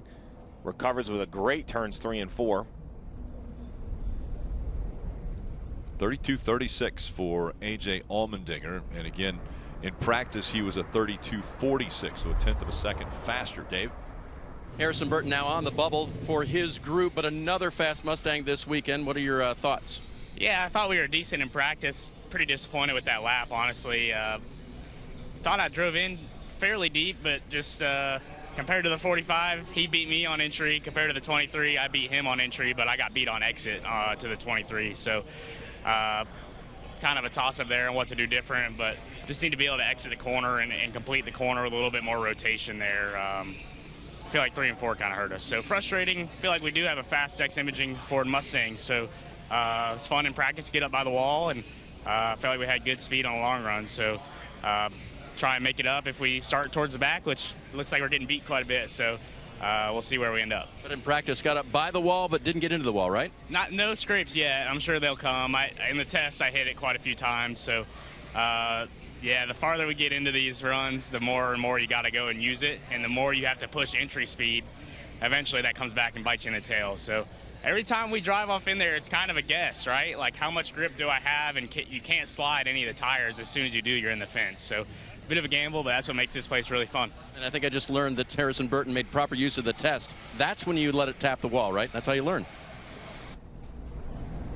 And Derek, I think Harrison, as of late, has shown a lot more speed at racetrack. Doesn't have the finishes to show for it, but has been running up inside the top 15, top 10 more in the last few races. But like I said, the finishes haven't been there. Well, we forget his age, right? We think Jeff being so old that his son should be older than 22. But at 22 years old, he is so. That was good, right? It was well done. Took a shot at Jeff. No, but to be serious, right? He's 22, right? We talk a lot about the youth on Saturdays.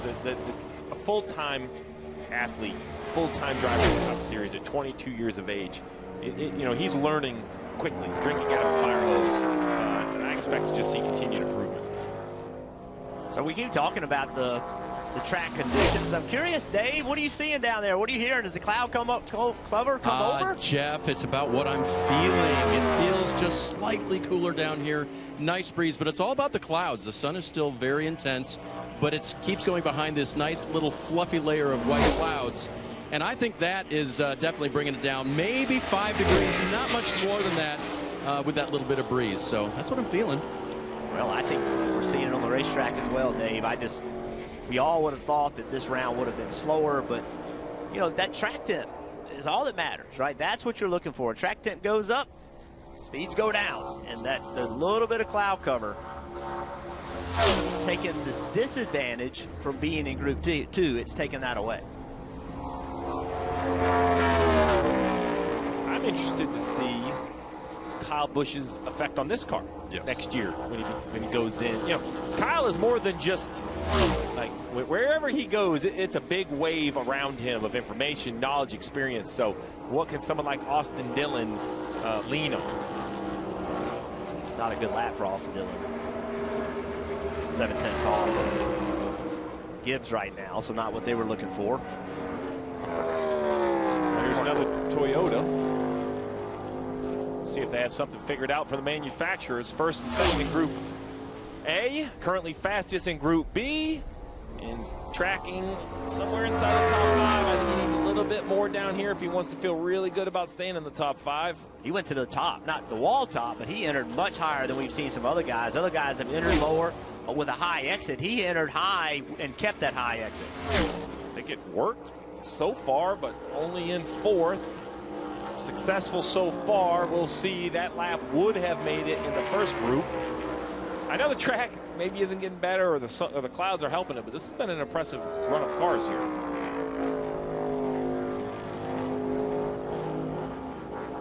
It's so interesting how all the drivers run somewhere different. I mean, it's not by, a foot like we some racetrack. It's car widths. The drivers are doing different things. It's like a parking lot. They are not driving between the lines. They're going wherever they want. Oh, the 18 looks high. Running out of real estate. Can he keep it wide open? He does. Picking up speed. It doesn't look like he's going to bump Truex down. Yeah, he does. He bumps him down 1 spot. So 4 1/1000ths of a second faster than Martin Truex Jr. And now the 19 is on the bubble for Kyle Larson.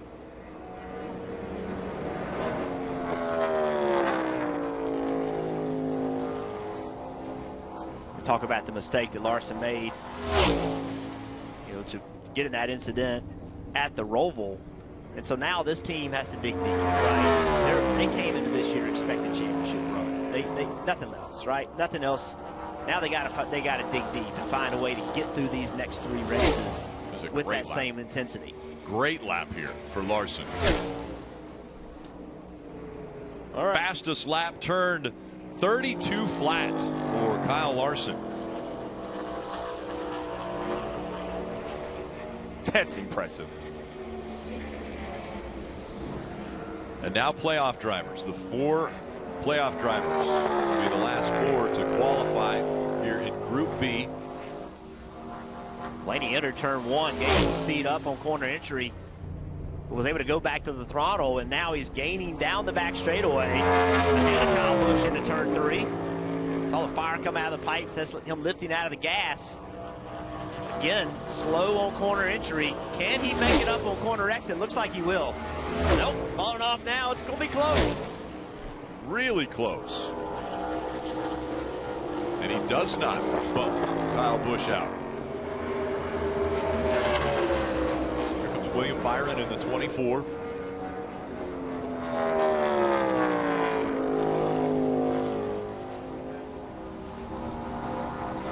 Seems pretty happy with his car.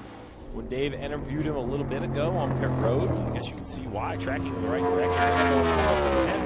On the corner exit of turn 2 and down the back straightaway. Looks like a pretty good entry. This is such a deceiving corner from that camera angle. It seems like they're running out of space, and I think there's just that much space kind of available. Yeah, this racetrack is so wide, and it's, as you climb the banking and get close to the wall, the track gains banking. This is a progressively banked racetrack. You can see the grooves, you can see the lines in the racetrack. In every place there's a line, it gains banking. So going up the racetrack in many tracks, Steve, shows that you just lost grip. But here, you're actually going to find more grip because of that increase in banking, and it creates more opportunity for a driver to be in the throttle. Hamilton a little bit off of Allmendinger. See what his approach is. Kind of the middle of the racetrack. He's got a 5-race streak going that looks like it might end today. 5 races in a row he has started on pole, and he doesn't make it into the top 5. He will not advance into that second round of qualifying. And it looks like he's going to start pretty deep in the field. He was only 9th quickest in this qualifying session. 3 weeks in a row, right, for that team, not qualifying as well as you would expect them to qualify. You mentioned 5 holes in a row at this facility, but not, you know, lately, just hadn't qualified very well. Heard Logano, it seemed like it took him a long time to go back full throttle. Not horrible by any means. Good shape right here if he can have a good 3 and 4. And maybe that was the key too, right? Now jump right back in and have the car slide. Look at him, he's to the white line. Oh, a lot of wheel movement. Running that bottom, look at the speed. Yeah. He's going to continue to fall or upshift on the front straightaway. Yeah, I think he's going to go back and watch, and after seeing turns 1 and 2, he wants 3 and 4 to do over again. No Penske car. All we heard leaving the test was how the Penske cars were fast. They had everybody covered. No Penske car, first or second round in the top 5. Yeah, Blaney 8th in this qualifying session. Logano 11th. And that will wrap up the qualifying session. First round for both Group A and Group B. Dave? Kyle Busch, one of the fastest cars out there, will not advance, but seemed like he had a pretty good Toyota. No, not very good. Just really fighting grip. This place is always kind of notorious for that anyways, but, you know, with being really tight with the front end of the car, just not having front grip, but then as we would progress, we lose the back too. So you want to free it up, but then you know you're going to be way too loose later on. But got what I felt like we could right there out of qualifying. Best of all the rest. So we'll take that and go on into the race. Hopefully we've got some adjustment in our car that we can kind of tweak on some things and figure out some ideas for overnight to find a little bit more grip. Can't be sliding to the wall, at the wall, off the wall, everywhere. You got to have some stick somewhere. Kyle, did any of that have to do with conditions here? I mean, they kind of went in and out during the course of the day here. Yeah, I mean, not really. This, like I said, this place is kind of notorious for being a little bit slick anyways, and just the hot Florida sun always beating down on it, and you know, kind of wearing the asphalt, giving it more age than maybe what it is. But we all know that. That's kind of why you see guys run the wall here, and that's why it's so important to be able to have that grip and that stick and that comfort to be able to do that. All right, little work to do this weekend for the 18. Remember, it's red this weekend. Keep an eye on Kyle.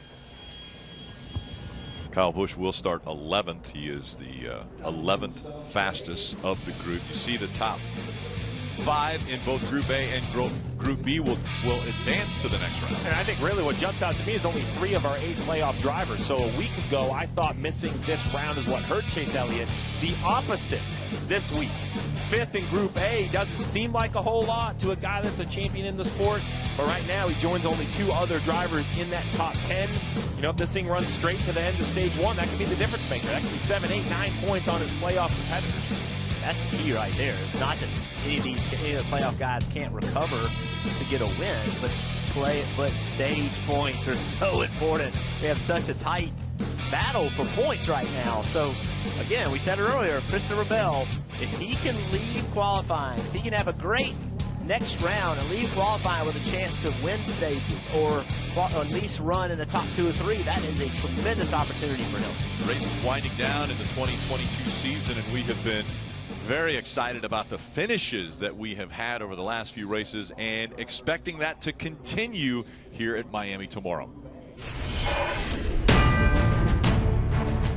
They're door to door as they go through 1 and 2. Christopher Bell, she'll try to hold it on the outside. Chastain blocking every move Logano makes. With the help of Jones, he surges ahead. Elliott has the lead. And Bell's going to sweep around. And Christopher Bell is your race leader. Joey Logano slides up in front of Ross Chastain to the backstretch. New leader off of turn number 2. Elliott's going to win at Talladega. Christopher Bell will pick up the win. Joey Logano's going to punch his ticket. I wouldn't expect much different here in Miami. We just heard Kyle Busch. This place is known to be slick. It's known to be tough. You have to run right against the fence, and I expect to see much of the same as what we just saw in those last 3 finishes. You know, you have to kind of endure the test of running right on the wall lap after lap after lap. And after you somehow make it through all of those miles, it always seems to come down to a real big heavyweight battle between two guys pushing each other into almost who makes the mistake first. And the other thing about that is we have two part-timers, right? John Hunter Nemechek and Ty Gibbs, both trying to sit on the pole for this racetrack. You talk about how difficult it is. How can they manage, you know, 400 miles? How can they manage the major changes these cars are going to go through? Ty has a lot of seat time, you know, compared to John Hunter Nemechek in these cars in race condition. So what John Hunter Nemechek, the big challenge for him is going to be, how do you deal with traffic? You know, we hear a lot of drivers talk about how difficult these cars are behind other cars. That's going to be a huge learning curve for John Hunter. The deal with Ty Gibbs is, you know, take the experience you've gained so far this year and apply it. But they both have really good speed driving 2311 cars. And Dave has caught up with Chris Buescher, fourth fastest in this group qualifying. A full-timer, Rick. A full-timer for sure, Chris Buescher. And, you know, full-timer here in the top 10, and you're trying to make it here. So very nice run there. What do you think you have for the final 10? Pretty good. We'll try and do the same thing again, plus just a touch more. But pretty proud to have both of our RFK cars in the top 10. I think just shows it was a good test with Brad down here several weeks back, and been good for us. Our Fastball Mustang's pretty quick. Felt pretty good about it in practice, working on some long run speed, and probably more on me trying to get up to the fence as high as possible and be brave enough in practice. So I see a whole lot of wall scuffs on a lot of race cars out here, and ours doesn't have one of those yet. So I know I have room to go still, and so there will be speed up there. So proud of everybody. We're doing a good job, and go give her all we got here. Is that a part of your game you're still working on? Are you not naturally the high side wall feeder guy? I love running the fence. I always have. I've been in metal body cars most of my career. The Xfinity Series was still metal body when I was running, and you didn't go hit the fence and recover from it, right? And you know, this composite body has really made it to where you can be a whole lot more aggressive. And I think we've got younger guys than me, now that I'm one of the old guys around here, younger guys than me that have done a really good job at learning in that car and being able to be really aggressive. And I'm having to take a little bit more time to get to that, but I love running up against the fence. It's a blast. Coming to racetracks like Homestead where we have options, you know, probably my favorite mile and a half at this point now that Atlanta's not the old Atlanta. So really like coming down here. Looking forward to a good one. All right, Chris, good luck, and good luck in the race tomorrow. And what a great point, guys. The composite body, what, a handful of years ago, introducing the Xfinity Series, so a lot of guys have learned on that. This year with the next-gen car, composite body, you can just do things with it. You couldn't do it with the old metal-bodied car.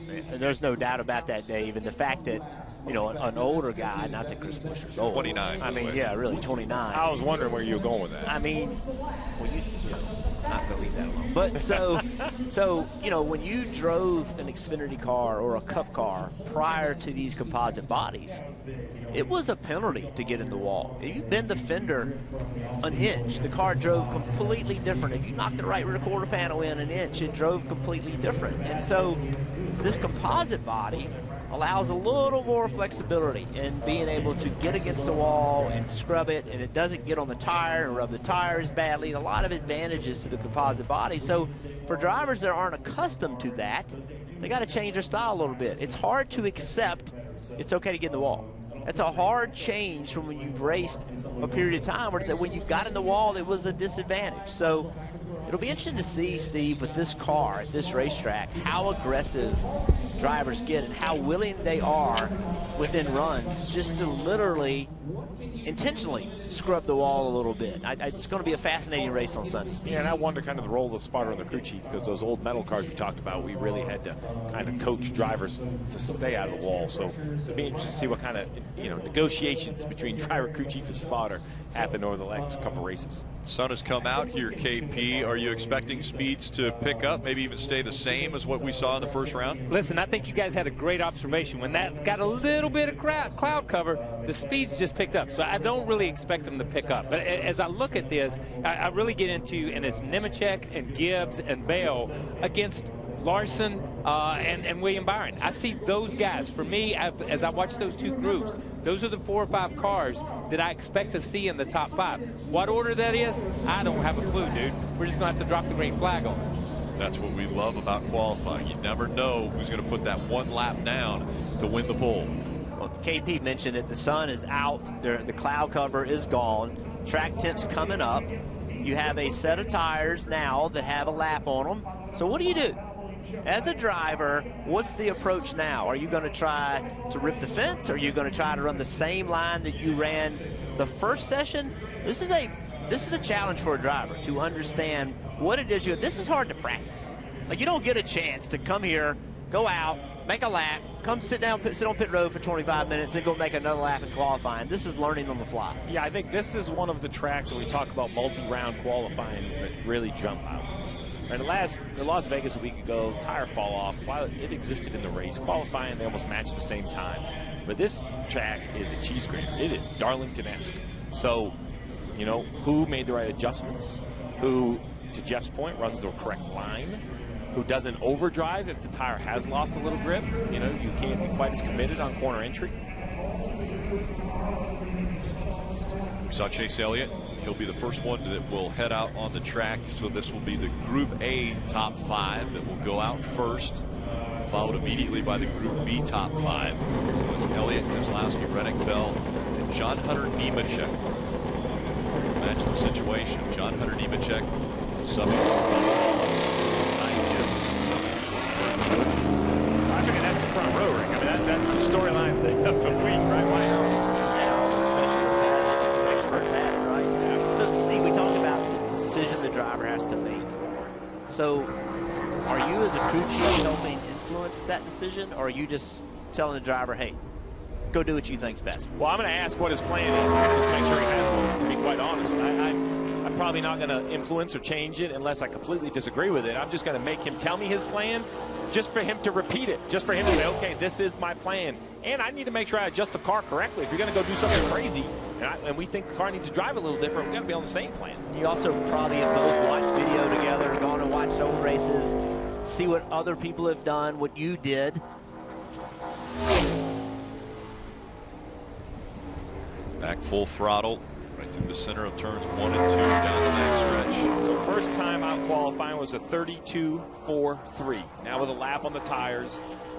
If he goes faster, it'll be amazing. I can't believe that's available, but we've been proven wrong before. There you go, 32.50, so 7/100ths. That's not bad. Honestly, I think that was bad either. Slow down a 10th, sun's out. Lap on tires, I wouldn't think that's a bad lap. Well, Brad Keselowski, I think, is going to give us his opinion. 32.36 first time.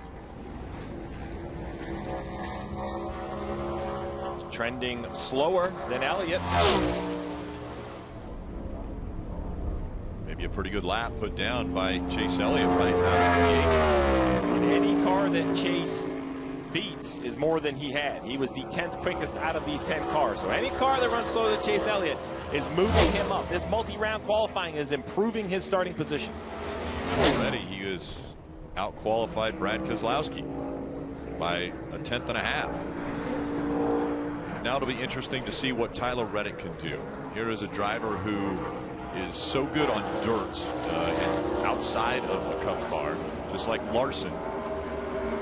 Comfortable running up there on the cushion or the fence. We'll see what kind of lap he does and which line he takes. To the middle of the racetrack. I thought if anybody was going to rip the fence, it would be Reddick. I don't think that's available in 1 and 2, but maybe down here in 3 and 4. Elliott's still a touch quicker at this point in his lap.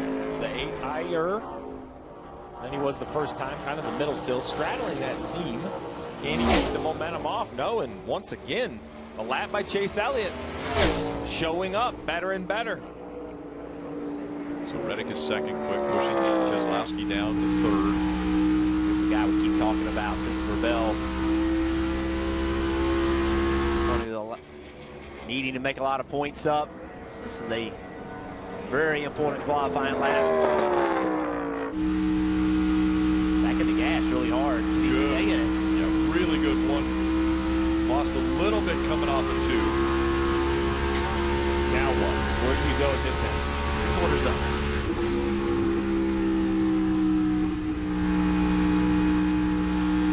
Oh, couldn't stay in the gas. Can he go back to it and stay in it now? Close again, and Bell is fastest, 32.50. By 1/1000th of a second. He's going to tell us if he could have stayed in the throttle. Once he went to the throttle in 3 and 4, if he could have just stayed there, he would have had a better lap. See what John Hunter Nemechek does. We know the effort's going to be high. Drives hard, aggressive race car driver.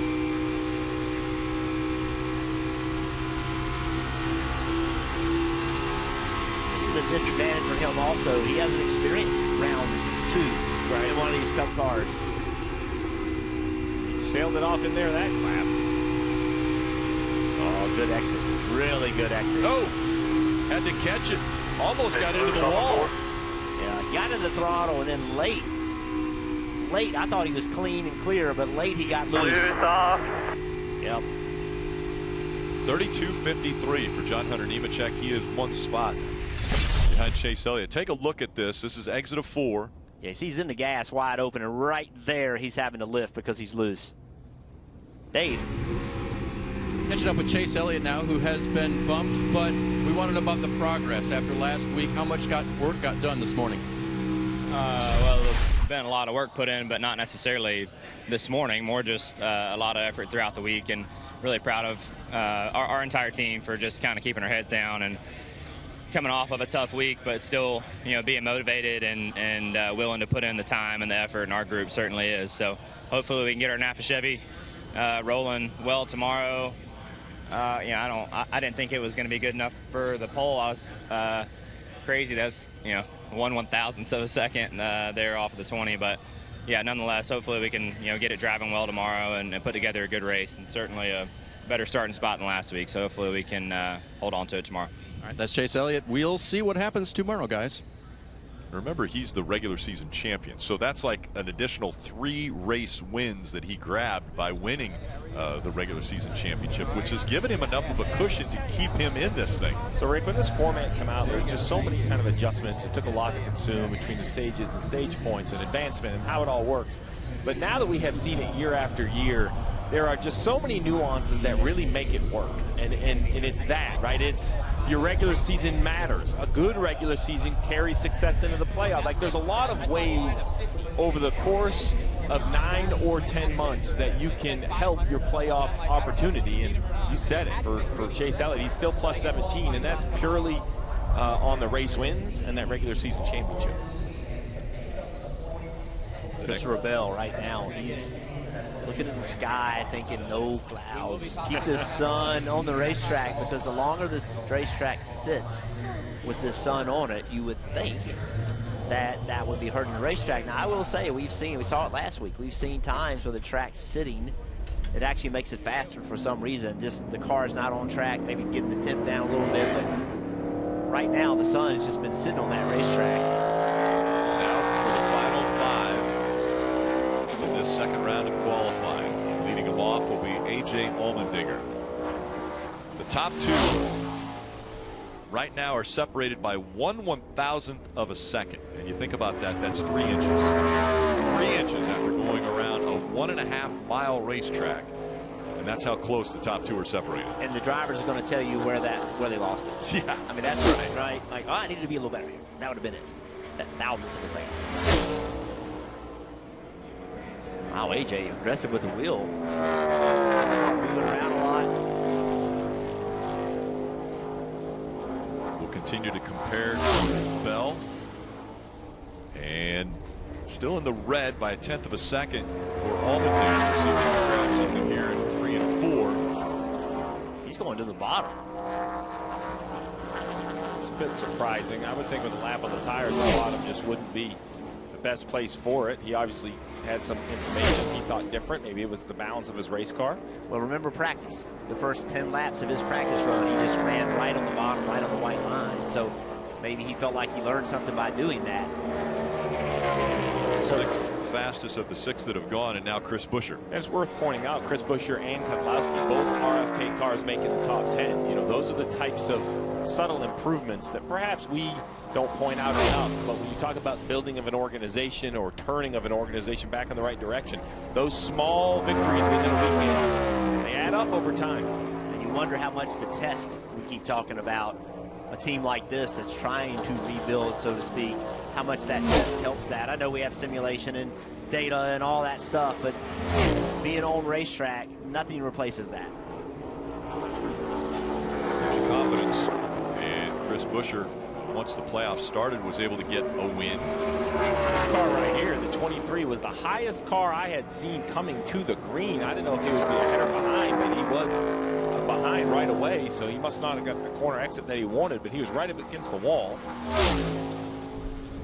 Gained a little bit on the exit of 2. You know, it's been a little more of a struggle in this Cup car than I think a lot of people thought it would be for Ty Gibbs, and it's hard. I mean, you're racing against so much competition. Can he get off turn 4? A good lap. Not going to be good enough, but still a solid lap. Great lap for John Nemechek.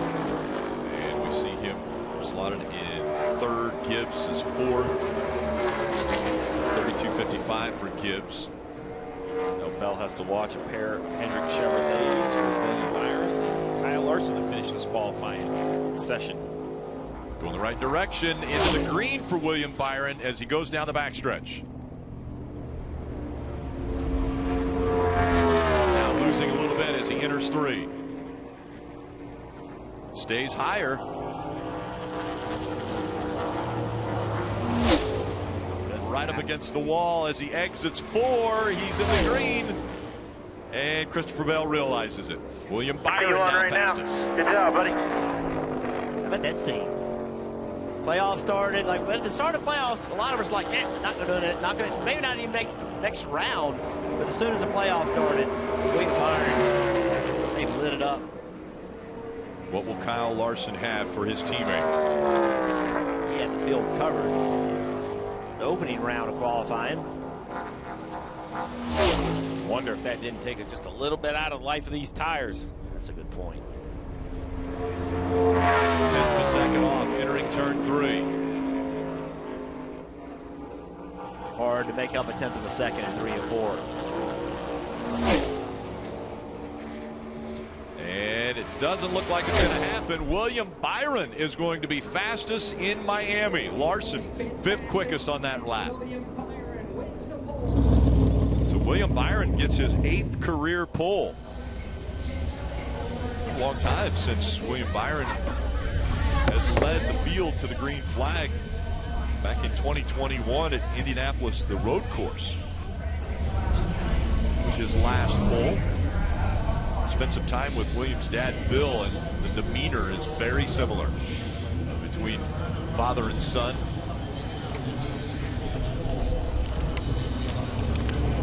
Mentioned it, Jeff. William Byron, 2-time winner this year, but both early in the season, kind of had a little bit of a bumpy summer. We weren't sure what the playoffs were going to look like, but man, they are looking up for this driver, the 24 here in Miami, Dave. Good job, man. Thank you. That's right, getting the props from the team. And, of course, the hat and the glasses. You are welcome to put those on, sir, because you are the pole sitter for tomorrow's 400 here at Homestead. Well done. Yeah, no, it's super cool. It's you know, these guys have done a good job in qualifying trim the last few weeks and just kind of building on it. It was definitely a struggle in the summertime for us to qualify well, so we wanted to work on that, and just Liberty University Chevy was good enough there in that final round. I felt like I was pretty loose, but just kind of was able to, I guess, get some good exits, and just happy with that. We've gotten poles in the past and wanted to kind of keep that streak going. That was kind of the running joke with us, so it's good to get one this year and kind of get the monkey off our back in that sense. So hopefully it translates. Hard to believe that's your first one this year. You had so much information coming your way. Your own, what you had in the first round, lines here, lines there, people doing this, people doing that. How'd you process all that? And then was it a matter of hitting all that information perfectly?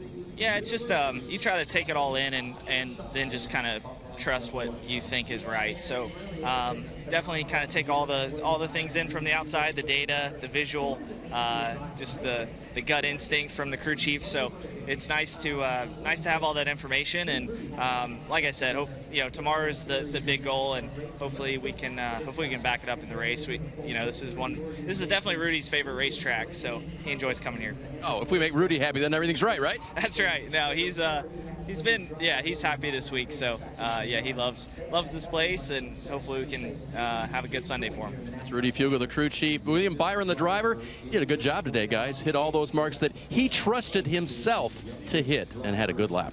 Thanks, Dave. Let's take a look at the grid and how they will start for tomorrow afternoon's race. Byron and Bell making up row 1. And Chase Elliott, big day for him. Will start in row 2 next to John Hunter Nemechek, filling in for Bubba Wallace. See back here, AJ Allmendinger, good qualifying effort. Ryan Blaney back in row 7 next to another playoff driver, and Denny Hamlin. They want to qualify a little bit better than that, but that's not horrible. Got a little work to do.